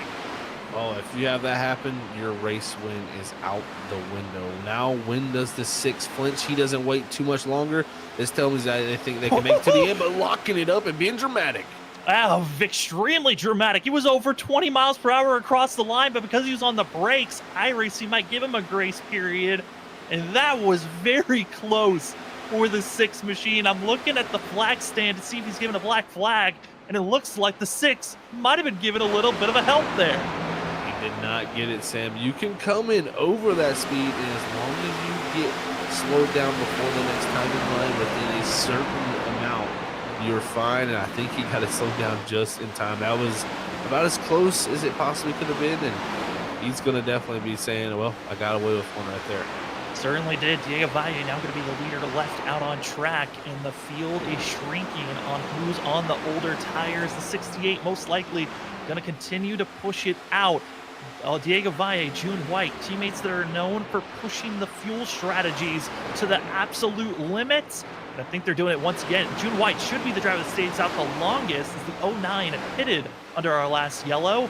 68, just hoping that he saved enough to maximize this time to get at least the lap 127 might be the goal, or 130. Let's see, can he stretch it that far? I'm, very unsure again on how far they can really stretch the fuel right now. Valle has clearly taken 70 laps for this moment, but I mean, if he can get to that 130 mark, that tells me he should be able to make it to the end. But we'll see what he elects to do. As a lot of these guys pitted a little bit earlier on the front end, that means if they do have to stretch it farther, Sam, they may be struggling right at the end of the run. Yeah, and for Diego Valle, the one positive they can take away is Zach Wright's. The number that the 46 hit was 72 laps before he entered pit road. He crossed the line, which would have completed 73 laps. So all that Diego Valle needs to do now is just enter pit road, and he's in the same window as the 46 to make it to the end, and he's going to extend it for another lap here. And I think Diego Valle is in the zone where he should be able to make it on fuel. The question is, will the tires be good enough? Or will it be the drivers with fresher rubber that runs down the 68? I love the call made by the 68 here. This could be looking to go back-to-back victories for him. What a start to the season that would be for the young gun, is coming off a rookie season where he got a victory. If he can come out here and get multiple victories this season, that would just bolster his confidence that much more, because he's clearly got the speed. He's just been putting it all together, and now maybe he's put the strategy together that these other drivers may not be able to do. I mean, it's been a pleasure to watch. I mean, Diego Valle kind of became up in the booth like our favorite driver to watch on how he would climb through the field at the beginning of last season, but then kind of fell off in the second half before regaining that speed for the final 3 races of last season. And June White kind of took over that spot, and now that they're teammates, this is a fun group to watch on their fuel strategy choices. Diego Valle over the radio saying he's hitting pit road. June White, though, he's going to be able to stay out a little bit longer, but does he take that advantage on fuel? Does he come to pit road as his teammate does? He may stretch it a little bit here longer, Sam, because if you remember correctly, he was helped out by a caution in a very interesting sequence last week. That helped him out a ton. He may be looking to stretch it a little farther, especially with his stint being a little bit shorter than Valle. He could at least go another 6 laps, and we even had a car on the front straightaway almost wrecked, and that just shows you if we get a caution at the right timing, he could catch a lot of people a lap down. Jason Gratt now going to be hitting pit road with Diego Valle on this most recent lap. Exiting pit road is going to be Jonathan Woods. The only drivers that still need to come to pit road, June White, Dylan Grimm, still need to make a stop for themselves. And June White's got to be careful, because he might become the cause of the caution, as he's being absolutely swarmed by the 09 by drivers that got fresh rubber and think that they're running for their own win. They are really swarming him right now, man. As you can see, that group just going around the outside with the ton of grip they have. That was the 6, the 99, the 44 Bowling, who pit really, really early there in that group, and that created a little bit of a log jam there as the 09 is just holding on for the moment being. And I tell you, still, if the caution comes out, he's got right now the top 5 all, or other than the top 5 lap down, is always trying to pit here, Sam, and almost has the same mistake that McRae had. Oh, the barrels are sticking up, and it hits the barrels. June White throws it away, and because he's on pit road, that's not going to bring out a yellow. and just came in a little bit too hot and heavy. The tires weren't there when he hit the brakes, and it just went up in smoke for a chance to win this race. It's now on Diego Valle to try to go back-to-back this season.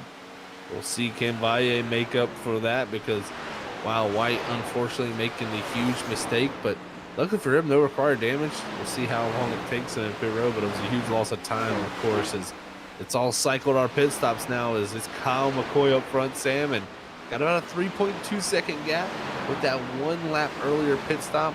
He's opened up the gap. We'll see, can he hold on to it, but loose there off of 4. He's got to be careful. And it's going to be the 17 machine. It just seems to be a magnet around the 17 today of incidences being around him. Not the day that he was hoping for if you're McRae, but McRae at least keeps pushing forward. Same for McCoy. But Kyle McCoy and for Chris Worrell, a little bit of a 3-second gap lead for the 7. Will that gap hold? James Lowe also going to be putting the pressure on the 6, but if we look at the fresh tire advantage, it does loom in the 6's favor here. But will they have the fuel to make it to the end? Because, Zach, they pitted 10 laps sooner than the window we were looking at that they could make it on fuel. And I tell you, with, really the longest we've seen somebody go is 74 laps by Valle. That kind of tells me it could be right outside the window for him. And if it is, that really makes me kind of confused, Sam, that they stretched it as far as they did, but didn't try to stretch it that little extra bit like Valle did there to make it to that window. But we'll see. I mean, maybe they feel like they have enough in their back pocket and feel like the tires are going to last, but that's going to be a very long run to the end of this race if they think they can make it without stopping. Scott Bowling, who was on some of the older tires of this group, just has to sit on the outside and let the group pass on by. As the 14 to Jonathan Wood's going to be one lap down, trying to unlap the 14. He's on some very fresh tires. The driver that's the one that we keep our eyes looming as the caution hits, and just like that, throw it away. It's Timmy McNally stuck in the outside wall, and all the tire and fuel strategy calls throw it out the window now. This has changed the whole game for everybody here, man. Like you said, throw all the tire strategy. The person who loses out the most there from this caution, Diego Valle, back in the 11th position, has lost a ton of track position, and probably now even going to be in a concern of whether he wants to take a set of tires here or not, with just a very limited amount of laps on it. But we'll see what happened here to Timmy McNally, Sam, to bring out this caution, and luckily it happened to where it didn't catch many people laps down.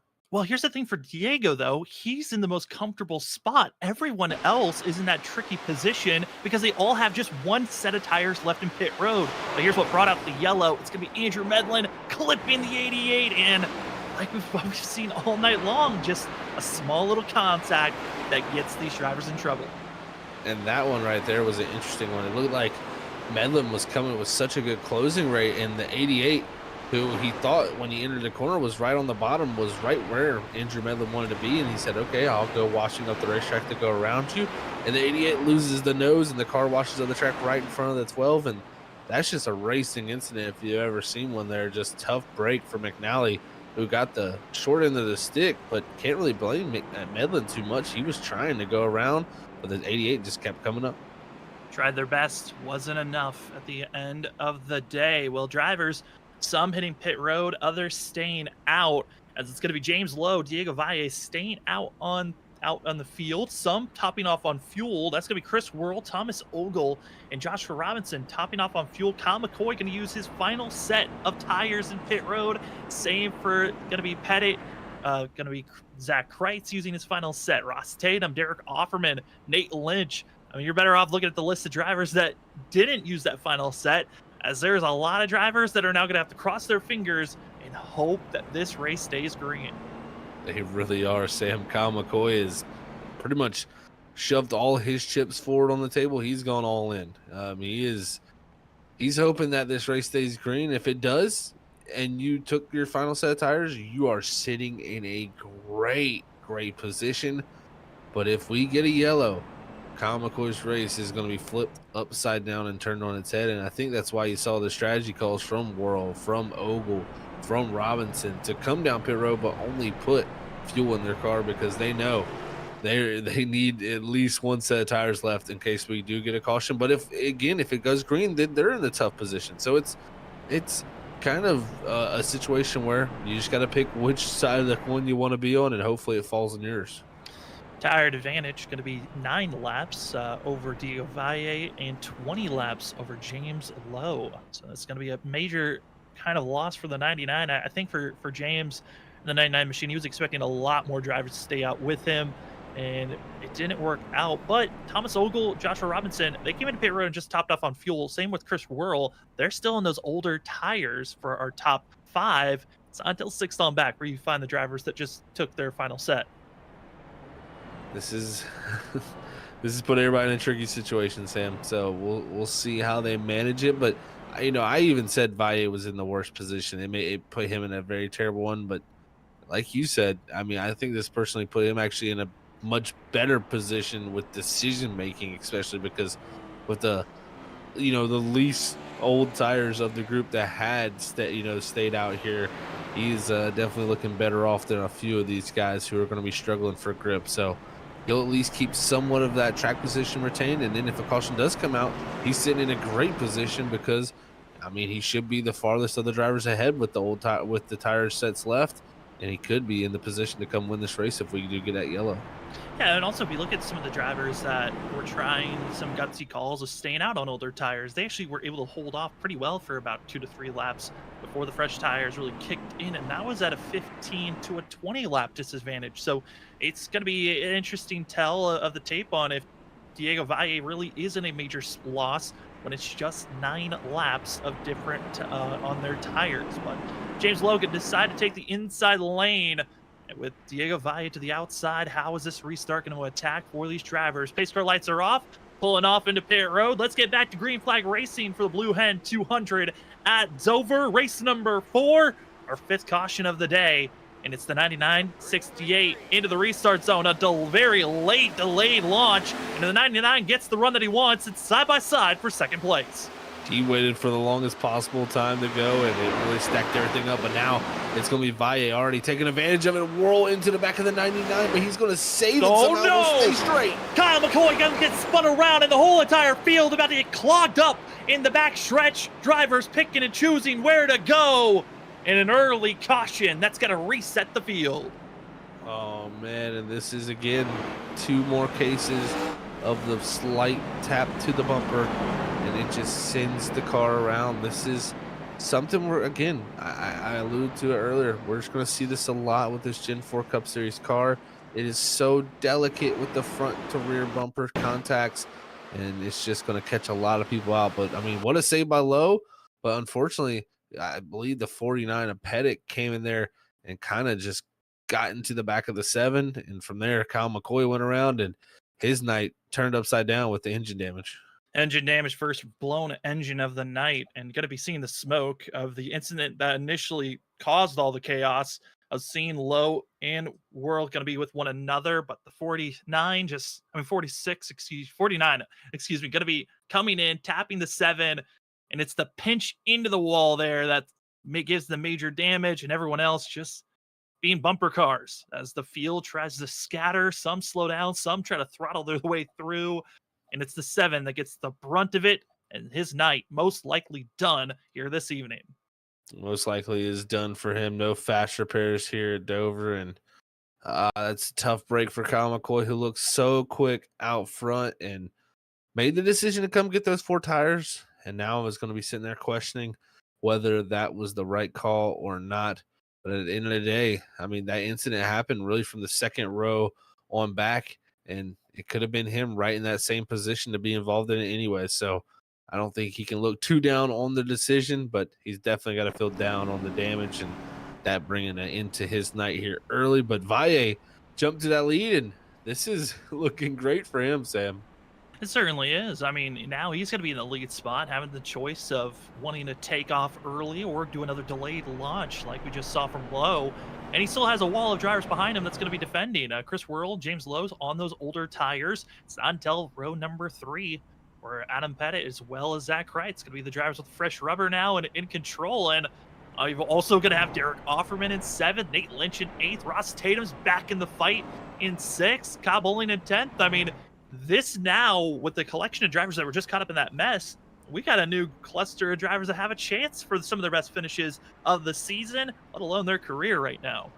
It really has opened up a door for a few drivers for sure. And man, again, I mean, a lot of these drivers were super damaged at some point, and now they're back up into it because, again, this car gives you that opportunity. As long as the engine doesn't have any damage to it, usually you can get these things repaired pretty close to back to 100%, and you're able to have some good speed. So I'm expecting a few of these guys who were limping around, hurt cars earlier, to have a good shot, and especially the few that took, their final set of tires there who didn't get caught up in that. They're going to be in a good spot if this thing does go green, but if we do get a yellow here in 10 to 15 laps, I expect every other driver who didn't take their last set of tires last time to come down and get that final set. Well, let's talk to one of those drivers that you took their last set, the 46 of Zach Kreitz in 6th position. Let's see if we can queue up Zach Kreitz. It's Sam and Zach up at the booth. You got us? Yes, sir. How are you guys? Doing all right. We're looking at the numbers, looking like you might have used up your last set of tires. The rest of the field, majority of them have also done so. How are you feeling getting prepared for this restart here? Not too bad. I think I'm, 13 cars left on the lead lap, so I'll be doing okay. If we get a late caution, I'll probably just have to pit and go to the back. There's no way I can restart first with 60-lap old tires, but good on fuel, so see where it goes from here. Glad I missed that wreck. Definitely glad you missed that wreck there, Zach. How tough has the track been out there on tires, man? We know Dover's notoriously one of the worst tracks for tire wear. How's it been in the Gen 4 car? Not too bad. I was better on the first run saving tires. This most recent run, I'd already burned up my stuff, so I needed to take tires even though I was only 30 laps into it. But put me in a good spot. Hopefully I avoid any chaos coming up here. We hope so too, Zach. We'll send you back to your team, and good luck for the rest of the race. Thanks, guys. As that's going to be the 46 machine of Zach Kreitz. Again, going to be starting on the outside in row number 3. How's this first 4 drivers going to take off? Older tires for the set for all 4 of them. But the one with the fresher is going to be the lead driver inside, Diego Valle. Where is he going to take off? Is it going to be an early launch, a delayed launch like we just had on the last restart? Let's find out. Pace car lights are off. We're going this time by for the Blue Hen 200 here at Dover. Diego Valle want to go back-to-back after winning last week in dramatic fashion. Here tonight, be a little bit more of a dominant fashion. Early launch, 68 is going, and here we go. Back to green flag action. Top 4, really a decent launch for all of them. It's going to be Pettit and Kreitz. How are they going to attack? And Pettit looks to be quick for the 49. Great launches all around, and Pettit, the first one on the fresh set of tires, and here he comes with a head of steam, but he's got to figure out how he's going to get around Ogle and Lowe, who are here on the older tires. He's got to methodically work his way around, no contact, because we've seen all it takes is one tap here tonight. Diego Valle, because of having the fresher tires of our top 4, able to just pull away and trying to get as big of a gap as possible, and hoping that the wall of the 11 and the 99 will hold off Adam Pettit, but it doesn't look like it's going to stay for very long. Lowe trying to stay defensive. Thomas Ogle not very much where to go for himself. And Zach Kreitz, Derek Offerman, Ross Tatum. I mean, Ross is still in the fight here. Zach in 8th place. This is going to be a big fight for some of these drivers that are heavily damaged. I think Ross is going to be a fun one to watch come up through because he hadn't had much of a shot to do it all night. Kind of got mired back in the middle of the field and got caught up in some stuff. Now right back in the mix. Don't count out that 21, no doubt for sure, is Lowe trying to hang on to this positioning. Adam Pettit still not able to get around him. Sam, I'm kind of surprised that he hadn't been able to work around this 99. I mean, you want to get aggressive. You also have to think, can't get too aggressive. Still a very long race. We got 50 laps to go, and you got to make sure this set of tires you're on survives. And if another caution comes out, you're a sitting duck for those that still have a set to work with. You're exactly right, too. And the thing for Lowe is, I look at his lap time. He was 1/10 off his fastest lap time of the race on 32-lap old tires. That is amazing to see that they're able to bring this much speed out of these used set of tires. And I mean, even Valle and World, they've been turning their fastest laps of the race here the last few times by, and it's just showing everybody's picking up the pace, knowing that a lot of these drivers have new sets of tires behind them, and they need to go if they're going to get it done, because if the caution does come out, they have the last set available to their hands. And if we're going to see a caution, it could be coming around where drivers are battling to get the lucky dog. Dylan Grimm, June White, 16th position. If they are not caught up in the wreck, whoever is leading in the big, being one lap down, should get that lucky dog and get back into the fight. Only 15 drivers on the lead lap. But this might be probably the closest battle and more aggressive battle of this race. It really is getting aggressive because they know what's on the line here. If they can get back on that lead lap, they have a good shot at getting a few spots for sure. And June White has had a tough night, involved in 2 incidences, hit the pit road barrels. He's luckily somehow still fighting for a top 15 here, as they got the 8 of Jason Grattan coming up behind him. Grattan, he's 1 lap down also, so he climbs into this battle. Climbs forward and trying to get a little bit more mixy if possible, as they're trying to get by the 3 machine, and that's going to be Christian Loschen, who's trying to just get out of the way as he's on some older tires in this group, but he's defending both lanes with that type of a move, and into the wall, going to be Grimm, who just has to settle now behind the 09. Now June White in the lucky dog spot. Now giving up that position, like you said, they're going to put June White in that position, and that's huge for him, because if a caution's right around the corner, it could be White getting back on that lead lap. Is now Grattan going to dive to the inside here of the 23 of Grimm, but Grimm fighting strong off the exit of the corner to clear that 8 machines. He made sure he wasn't losing that spot. Jason Grattan, probably one of the cleanest vehicles of this group of 3 that are battling to get the lucky dog spot. It's just been poor timing with the yellows that have put the 8 this far back into the field. Now it's the waiting game of if a yellow flag's going to come out, and if it doesn't, do you have the tires to make it to the end of this race? Right now, Diego Valle still with a 2.7 second gap over Adam Pettit, and Valle is running faster than the 49, even with the 9 lap older tires. Valle looking so impressive out front for sure here right now in this 68 machine. He's been having A-class speed on these older set of tires, and I mean the freshest of the group that has a pit, so he's definitely having the benefit of that. But you can see the 49 still back here struggling to get around the 6. He's got Offerman also in the 20, who he's looking very, very quick also sailing those 4 tires. Remember Derek Offerman, winner of this race back in season 1, was able to dominate, led 91 of the 150 laps back then, as there was a swing from season 3 to season 4 from these races being 150 laps to 200 laps in distance. The 20 wants to get back into victory lane. It has been a long time since Derek Offerman found himself getting to victory, and other drivers wanting to get into victory lane all the way back in 5th place. Find Ross Tatum being a little bit into no man's land, it feels like, as he's taking the more patient approach compared to the 49 and the 20. Definitely a little bit more of a patient approach, and we'll see if that benefits him coming down to the end of this race. But Thomas Ogle here under threat from Zach Kreitz, who's trying to continue his march forward. This will be a good moment for Kreitz, who's able, if he's able to get up here and take this 6th position, who's been kind of all over the place when strategy calls have been huge here tonight for deciding where you're going to run. Where are you going to go? Where do you want to be? And Zach Kreitz wanting to move up to the 6th place position, able to do so. And with behind them, June White as well as Jason Grattan. They're still battling for who's going to have that lucky dog spot while climbing through the lead lap drivers. That is impressive to see, as Nate Lynch and James McRae around one another. 2 drivers have been caught up in a lot of messes here tonight. The 17, with all the woes he's had and the magnet it's been here tonight, a top 10 would be incredible to be grabbing. That would be a victory for that 17 team. I mean, at one point it was almost bouncing off the inside wall into the leader. Now looking to make the pass on Nate Lynch to move it to the top 10 and gets it done.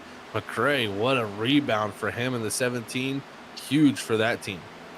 You can take it as an amazing run for the teammates of Adam Pettit and James McRae. Here's some great battling side by side of Ryan Lynch. Might be back in 23rd position, 2 laps down, at least showing some decent pace, as the 30 machine of Joshua Robinson. Old tires, a lot of damage. This 30, at this point, just limping to make it to the end of this race. Really just trying to make it to the end, and that's so tough, man. I mean, You have such a good race going, and you got to limp to the end like that. You're just trying to get whatever points you can because you know how valuable each and every one of them can be. Is checking out Bolin now in the 14th position, just ahead of Brian Chu, just behind Andrew Medlin. And he's had a similar night to the 30 of just all over the place when it comes to strategy, and also involved in that same incident that the 30 was there on the front straightaway when June White got to the outside wall. And, you know, with the 44, just at this moment, trying to make the end of this race, I think, you know, it's not a bad night overall. You will take these top 15 runs. You kind of just need to minimize the damage that you're going to be taking. And I want to give big kudos to the driver behind this 44. That's the 18 of Brian Chu. Brian has been having a fabulous start to the season. Finished 19th at Michigan, but started off the season strong with the first 2 races. Got 9th at Daytona, 5th at Las Vegas, and currently at this moment in the top 10 in points at 7th to start this season off in a top 15 run. That you'll take those with how strong you start with those first 2 races. He's been very solidly consistent, and that's great to see from Brian Chu. And, you know, hey, I mean, this car, it could suit different drivers differently, and it seems like Chu's always the driver that gets to the end of the races. And I think that benefits you in a style car like this that's so easy to end up out of the race and have a major mistake that takes you out of the event. He just seems like he's very good at getting to the end of these races. And at the end of the day, that's what's going to give you those nice, consistent finishes if you're getting to the checkered flag. It's all Bolin up ahead of him up to the outside wall. Bolin's going to have to try to settle in. Don't want to have too many of those incidences build up if you're the 44. And as well, trying to just finish out the race the best that he can. And for Brian Chu, I can also throw that to Derek Offerman. Both drivers that really succeeded back in Season 1 when they were in the ARCA car. Now in the Gen 4, that gives you more horsepower and the same similar body scheme. And these drivers really have kind of taken to it like fish to water. I mean, they can just continue to try to attack, keep good, consistent runs. Love to see it from veterans of the series that have been here since Season 1, which, touching on Season 1, that was the last time Derek Offerman found himself into victory lane. The 20 has kind of stalled out. Same with Adam Pettit. They are running almost identical times as Diego Valle, as Valle still has that 2.5-second gap lead over the 2 drivers. I've been paying attention to the lap times the whole time, Sam, and yeah, Valle has not missed a beat. I mean, he's quicker than all the drivers who have pitted behind him, and that's super impressive to see. The only driver that's able to even get close to that time and be quicker was Zach Kreitz last time by the 24.28. So it's just showing that 68 has had some great pace, and he might not even need his last set of tires to win this race. He may not, but if that late caution does balloon out, if that's 68, and all drivers as well that decide to stay out so is set to work with will be in a prime position to fight back and claw. But if they're going to utilize those tires, if a late caution does come out, they need it to come out in the next 5 to 10 laps. You need time to make the passes on the drivers that are going to be on those older tires. So if you're kind of crossing your fingers and hoping on a caution, or that you keep up the speed to stay in front of the drivers that you are ahead of right now. You're exactly right, Sam. I mean, if we get a caution in 15 laps, you might consider not pitting, because, you know, you're going to be sitting probably at 5 laps, 3-4 laps to go in this race. At that point, the caution comes out with the pace laps that you have to have. So yeah, it puts you in a tricky situation. I think 185, if we don't see a caution before then, we may not be seeing a lot of the last sets of tires used by some of these guys who saved them. But some of the guys who are struggling farther back, such as James Lowe and Chris Wall, who are dropping back to 6th and 8th, they may look to do it, so, come down and get that last set, just due to the factor that they've already lost a ton of positions. They might be able to gain back to where they are now, or maybe even get better if they did come down and get that last set. But you got to have time to use them if you want to get the positions back. Tires are slipping and sliding as the laps continue to tick away. 25 laps to go here tonight at the Blue Hen at 200. Again, we want to give a last shout out to the amazing sponsors that allows the Stars and Stripes Racing Series to allow us to broadcast. That being a ButtKicker. Feel what you've been missing. Grab your game or two today to feel the sounds and the rumbles of every motion. And as well, with getting your ButtKicker, you got to connect it to a racing rig, and that's where you go over to Next Level Racing.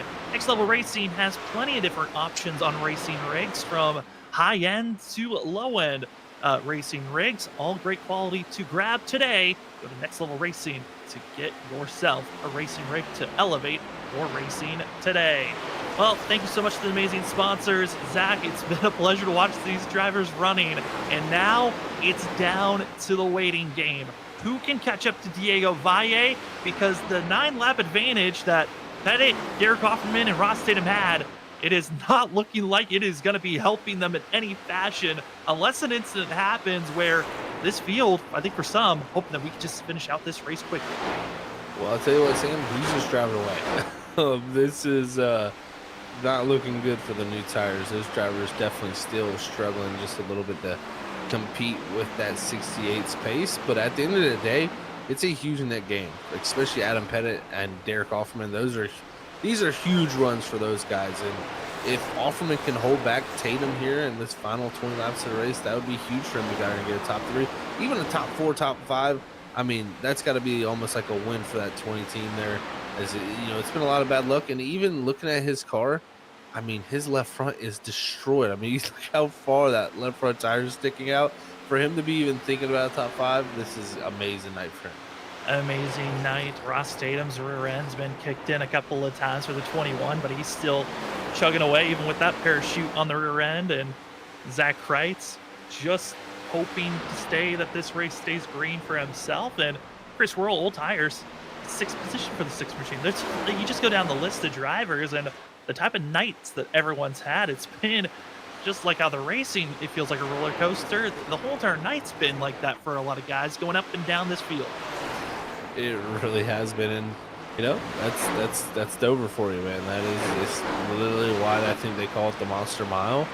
It's because it just seems like every corner, every time you go into it, a new challenge pops up, and sometimes you're going to get crushed under those challenges, and you're just not going to be able to recover from them. And we've seen that from definitely a few cars out there tonight as we're riding on board with the 11 machine here of Thomas Ogle, and seeing how he's making his laps here is still trying to hold on to a top 7 position for him. A little bit slower than Lowe the last few laps by, but still has about a 2-second gap back to that 99. Yeah, I'm watching the hands of Thomas Ogle, and you're seeing the little shimmy and shakes. That's the bumps that these drivers are dealing with, and as well the force feedback these drivers deal with. One of the aspects that all the drivers can adjust, the small little adjustments you can make throughout the race. And for Thomas Ogle, watching his hands, it is looking like those fast force feedback is almost maxed out with the way that he is working the wheel. It definitely looks like that force feedback is pretty high, but sometimes even that could be an effect of even a little bit of this racetrack. This track is probably considered probably one of the more bumpy tracks, and not really due to regular bumps that you see at normal tracks on asphalt tracks. The way they lay concrete, there's little gaps in each of the slots of that concrete, and you just, if it kind of, I mean, I can compare this to people out there for this, is, it's like driving over a bridge. When you hit the gaps and the seams in this bridge, you can feel it in the wheel. You pretty much feel it all the way around over here, those little tiny crevices and cracks in the track that are little gaps that are built in the pavers. So it's definitely a feeling that you get commonly around here, but you can definitely tell Ogle's fighting this car. Yeah, most people feel those bumps pretty aggressively when you're going slow over the bumps. Imagine flying around this course as the drivers are going as high as 170 miles per hour entering the corner, all the way down to 135 miles per hour. It is feeling it all the way through. And that's why these drivers, their hands constantly shimmying and shaking. Less than 15 laps to go here tonight. Diego Valle's gap now up to 3.3 seconds. And the whole entire field, not a lot of battles overall that we can keep our eyes on, but Adam Pettit up 23 positions, our biggest mover of the night, wasn't able to qualify. Zach started all the way back in 25th position, up to 2nd. This is a great run for a driver who also found himself getting some front end damage throughout the night. This is a huge run, man. This is a confidence builder and something that he can build on from here. I mean, yes, the strategy played into his hands, but at the same time, he was running 7th before all this happened. He was a very quick car, had great pace, and really took advantage of a great strategy call there to get his final set of tires, risked it all, and it stayed green here, and he's really took advantage of it just right now, looking to hold on to that 3rd spot, about a second back to Derek Offerman, who has had a few laps quicker than him the last few times by. This latest time by, Adam was faster. but we'll see. Can he hold on to that second position for now? Because I don't think, unless a caution comes out, anybody's doing anything with that 68. Driver not confident he was going to make it on fuel. James Lowe needed a caution, did not happen, and into pit roads the 99. He'll be finding himself finishing deep in the field, as that's going to give some more spots and going to put now the 3 of Christian Loschin into 10th place for the 3 machine. I mean, he has been struggling here on this run, just topped off on fuel, but a top 10 run is very possible now for the 3. It definitely is very possible for the 3, man. Is him, the 17, just what jobs they done. You would have expected those guys to be anywhere in those positions coming down to the end of this race with how it's played out for them.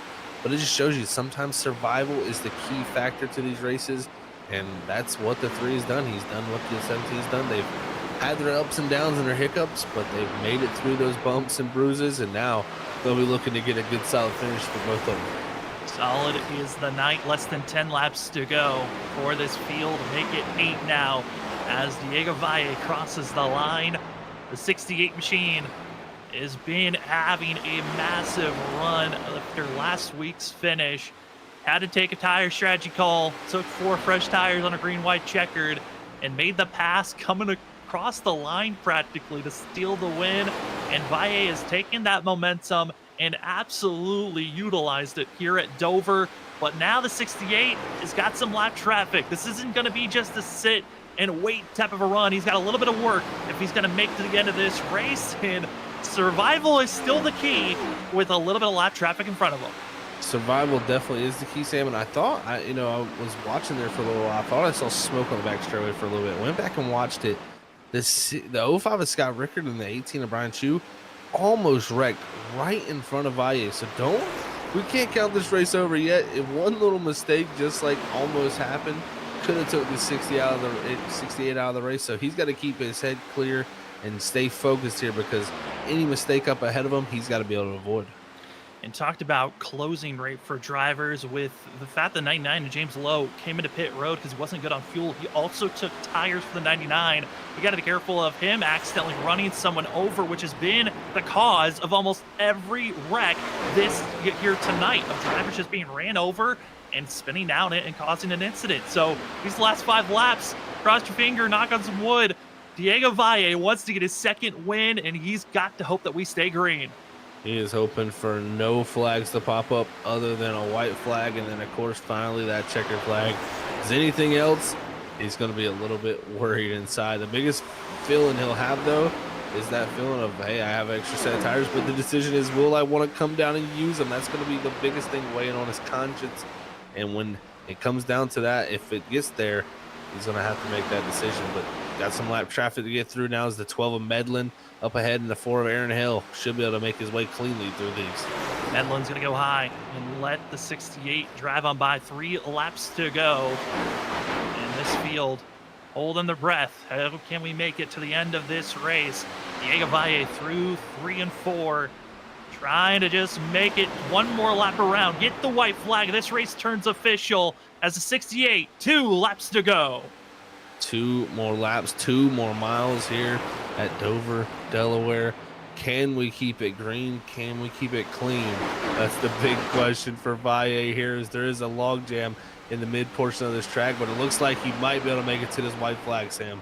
Aaron Hale going to be sticking the nose, keep it in front of the 68 as we exit turn number 4. The white flag in the air, and give out the freaky fast white flag. This race is official. It's all about just crossing the line for Diego Valle. He doesn't have to pass the 4 of Aaron Hale. He could just sit right here and see himself into victory lane, and that looks to be the choice and the call. Diego Valle, what a run.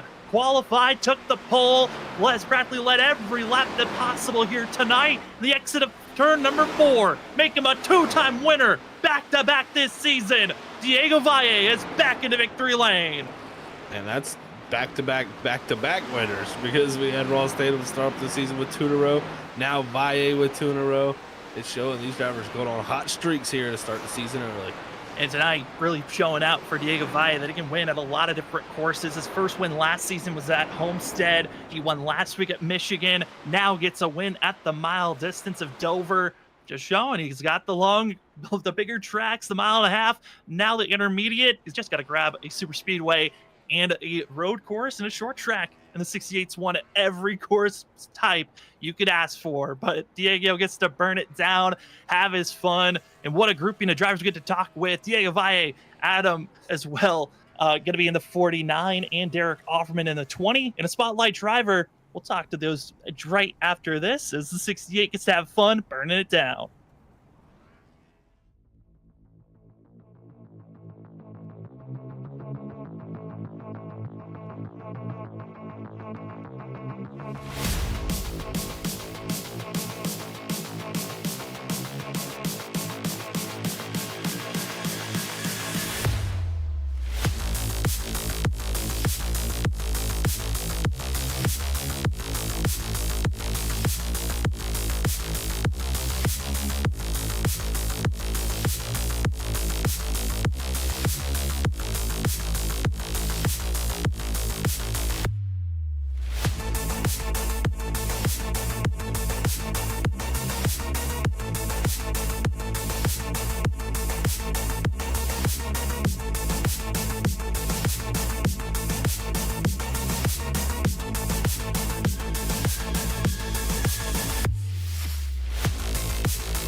Welcome back, ladies and gentlemen, to the post-race show for the Blue Hen 200 at Dover. Stars and Stripes Racing Series. Last week was with drama and flair. Tonight, it was with intense anticipation. The yellow flag never came, and so Diego Valle was able to step away and get another win for the 68 machine. Let's go to Victory Lane and talk to our winner for the second week in a row. We got the 68 machine. Diego, you get a win, less of a kind of spectacular fashion. Tonight was more of a dominant showing after getting the pole. But man, how are you feeling after that run tonight? I'm feeling really good. I was fuel saving for most of the race. I felt really good about my fuel saving. The fact that I was able to keep up in the top 5 for most of the race, even while fuel saving, was pretty much signed to me that I had the chance to win. It almost got ruined with that late caution, but I honestly am not quite sure how I pulled away with those tires and that fuel, because I still had to lift a little bit. Well, Diego, what a drive for you, man. Congrats on back-to-back victories also. That's amazing to have for your season already starting off this early, but were you surprised that more were not willing to do the strategy that you elected to do and take it farther like that to get in that window? Yeah, I was kind of surprised. It was looking pretty close there, so I decided to take the plunge, and it really didn't hamper pace that much here. So I full committed. I mean, you fully committed and it fully gave you the win. Diego, tonight was impressive to watch. A very different race compared to how last week went with having to make that pass on the last corner. Now we're going to another tricky track, the tricky triangle of Pocono being our next destination. How are you feeling about going to that course after now being the back-to-back winner? Well, I'm just hoping I can pick up some more playoff points here and there. I'm sure they'll come throughout the season at this rate. Just gotta stay on the gas, not let off, keep it moving. Again, Diego, another impressive run. Congratulations on the win, and now the floor is yours for any shout-outs. All right, shout out to Gomez Civil Industries. They make awesome wheels. Shout out to my mom, my dad, my little brother, my little sister. Shout out to my team, June, Dylan, and Ryan. Y'all are fantastic. Thanks for having me here. Yeah, just a lot of fun. Well, that is going to be your winner tonight for the Blue Hen 200. Diego Valle gets the victory. Congratulations and good luck next week at Pocono. Awesome, thanks. As we go from victory lane, let's go to second place where we get to talk to that of Adam Pettit in the 49. Adam, you didn't have the ability to qualify here tonight, but it didn't stop you from a top 3 run. Man, how are you feeling coming away with second? Dude, I'm drenched in sweat, man. This league is tough, and just for me to get a top 15 in this league is awesome. So I am beyond ecstatic for a second place. I mean, this is like winning the championship. There are so many good guys in this league. So just watching what they do and try to learn, and it helps coming to one of my favorite tracks, and so excited and thrilled to come away with a second place tonight. It really was an awesome run there for you, Adam. So congrats on that, man. You really fought your way through the field there to get to that second position. But take us through that decision to use your final set of tires there. I mean, we had a few drivers that decided not to do it with the worry of a caution. How much were you risking that reward? So I ran a race here 2 weeks ago in the trucks, and I was the guy that didn't take the tires. And it cost me the win. So when the caution came out, it was like I'm going on these because we're either gonna get a long green flag run, which I'm gonna be glad I have the tires, or it's gonna turn into caution after caution after caution, and I'll be happy that I already have my tires now. The only thing that would have bit me would have been a late race caution, which kind of is what happened last week, and I didn't take the tires there. And obviously that, kind of messed me up. I went from somewhere in the top 5 to barely finishing above like 15th. So for me, this time it was like, just get the tires and we'll just let the cards fall where they fall. And for me, it was a royal flush tonight. It perfectly aligned for yourself there, Adam. Now our next destination is going to be at Pocono, then Bristol and Nashville Super Speedway. Are any of those kind of piquing your interest after a great performance like today? It seems like Nashville might be the next one, or Bristol. Yeah, I hate Pocono. I don't know how to drive it. Doesn't matter what car I'm in. So I'm gonna be doing my best to put in some practice. Looking forward to Bristol. Sometimes with leagues you can get cleaner races than officials. So this league obviously is pretty clean. So hopefully we can do that. And then looking forward to Nashville. But all in all, for me, it's just about learning this car. This is only my 3rd race in this car. So each lap I'm just trying to learn and understand these things a little bit more, because they just have a lot of power for my lead foot. Well, Adam, with a performance like tonight, we're excited to see how you're going to develop and evolve throughout this season. But before we let you go, the floor is now yours for any shout outs. All right, thank you. Want to give a big shout out to my wife for letting me do this 2 nights a week. Couldn't do it without her. And then my sponsor, AEC, Anything EC. If you need anything car detail related, head on over to anythingec.com. They have awesome products over there. You guys, Freaky Fast, for putting on a killer broadcast. I've been running in leagues on iRacing for 5 years now, and y'all's broadcast is a step above a lot of the other ones I've seen out there. So good job on that. And then shout out to Nate for hooking me up to get in this league. It's been a lot of fun. Well, thank you so much. It helps when you guys put on a show like tonight for us to have the easy job of calling it. That's going to be your second place finisher, the 49 of Adam Pettit. Congratulations and good luck next week at Pocono. Thank you guys. As we go from second place, let's go to third place, where we had to talk to the 20 machine of Derek Offerman. The car might look messed up all the way on the left side, but the tires were there enough to get a third place finish. Derek, I mean, it's been a while since we got to talk to you for being inside of the top 3, man. How are you feeling after tonight's performance? Yeah, feeling great. Just like last week, I had a good run there too.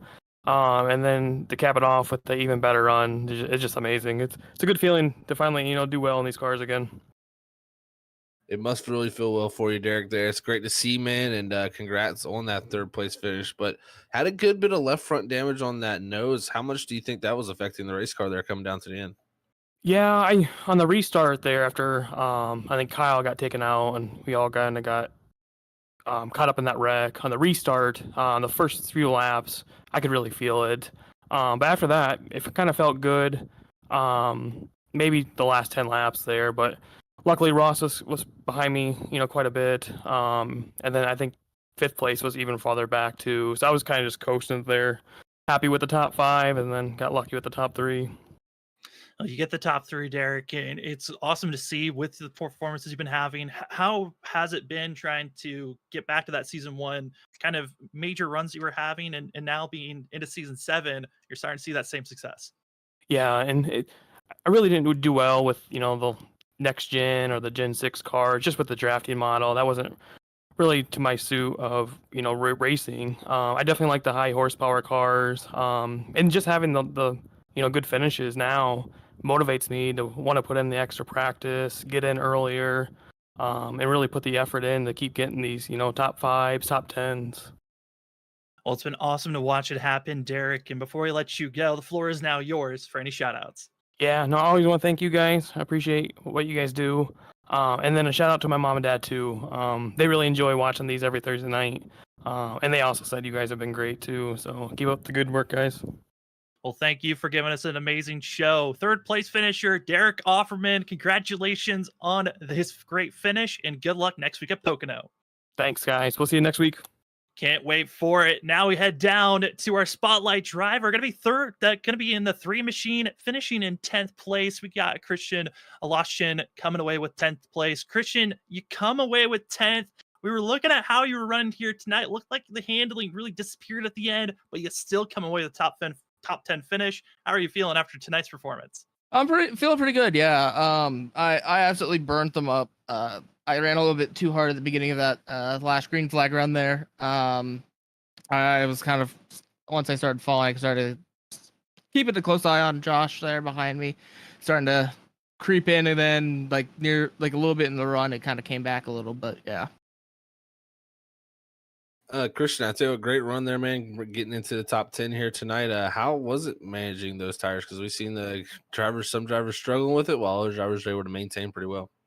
It was, so if you were kind of like how I did in that first run, my team and I were looking at it, and we had come down early to do some fuel strategy, and it obviously worked out with a few guys there near the end starting to pit, but we managed to hold on to it. Basically, as long as I was hitting my marks, I was happy with what I was doing. But no, it's a challenge, especially on concrete, to try to keep the tires under you, because the hot track and sliding and all the fun stuff that comes with concrete. Yeah, I mean, it certainly was a blast for us to watch up in the booth. This is your best finish so far this season. I know those first 2 races for yourself at Daytona and Michigan did not go the way that you wanted, but how do you feel like you can take this momentum of your first top 10 moving forward in the rest of the season? Well, knowing there's some pretty good strong tracks that I actually really like coming up. I like Bristol, if I remember, is coming up here shortly, and a few others. I actually just had another race earlier this week at Bristol, and have a little knowledge I can take and move forward with this car, and hopefully help some of the guys that I race with in here and move it forward. So I'm actually really excited to move and race on some of these other tracks that are part of my more strengths than weaknesses. Well, still a fabulous run for yourself. Congratulations on that. And before we officially let you go, the floor is now yours for any shout outs. I just want to thank Dwayne MacArthur. He helped me kind of get the word out to Brian Lynch to try to get me in here. Both those guys are the reason why I'm here. And a lot of those other guys out there. Basically, that's all I really got. Thank you for having me, guys. Well, congratulations again on a 10th place finish and good luck next week. Thank you. That's going to be the 3 machine of Christian Loschin coming away with a 10th place finish. Going to be our spotlight driver. Talked about how impressive it was. His best finish before tonight was 26th position at Daytona. Comes with a 10th place run. Still, I mean, Zach, a lot of guys having better runs than what they were expecting to have. Just showing how the Monster Mile really did show their fangs. This place here, man, it's known to do that, and it did it once again as it took out a few considerable drivers that had great chances and just didn't go their way, and it allowed opportunities for drivers such as Christian to get their career best finish here at Stars and Stripes and maybe get some momentum rolling. And that's the key. Get some momentum rolling for the mid part of the season, and you never know where you'll be when it comes down to the end of this regular season. You never do. As the drivers get done with Dover, let's see where they unofficially are going to be finishing out here tonight. Taking the win, it's going to be the 68 of Diego Valle. Adam going to be Pettit taking away second in the 49. Derek Offerman finishing out with third. Ross Tatum able to survive with fourth. Zach Kreitz fifth. But then you see the drivers that were just holding on. Chris Worrell in sixth. Thomas Ogle in seventh. Nate Lynch in eighth. James McRae, what a finish for the 17. Really was caught up in a lot of messes, but was able to still come away with a top 10 finish. And our spotlight driver in third place gets Christian Loschin. Rest of the field, though, Zach, a lot of ups and downs throughout the field. That it really was. I mean, June White, he finishes in 13 with his ups and downs. Luckily, a decent finish for him. Andrew Hess, our champion, his woes of a season return. And also, you look down to James Lowe in 20th. He had a very fast race car. And then Kyle McCoy back in all the way in 27th. Looked like a possible race winner. Just could not get it done here tonight at Dover, as he was involved in that late race incident after taking his last set of tires. It really hurt him. And this race shook some things up here, Sam. It definitely did, as the monster came out and was definitely grabbing a few folks. It certainly was. And you look at past trends at this track, a lot of it stayed pretty consistent, as most cautions ever at this track was 5. We were close to that number. And as well, a brand new pole sitter that's been at every race, and a brand new winner that's been at every Dover race. So the trends continue on at this track, just showing you look at the past. If you have a good run at these courses, you can continue on with it. Diego Valle, now a back-to-back winner, adding to the list with Ross Tatum, who also won the first 2 races. We only have had 2 winners this season after 4 races, but the next couple of runs, got to watch out to see who's going to finish where. It's Pocono, Bristol, Nashville Super Speedway. Anyone can win at those courses. We cannot wait to see how they're going to finish. But for us here at Freaky Fast Broadcasting, that's going to be the end of our broadcasting for the week. But we come right back on a Monday night. ISRC Truck Series is going to be our next destination. Before we're also going to be back for Tuesday for Full Send Racing Series. Wednesday night is WSSR versus Gems Cup Series. And we're right back here again, Pocono, our next spot. Zach, any final thoughts before we get ourselves out of here at Dover? Well, excellent Dover race. Congrats again to Diego on back-to-back victories. That's always something nice to take as a driver to start off your season.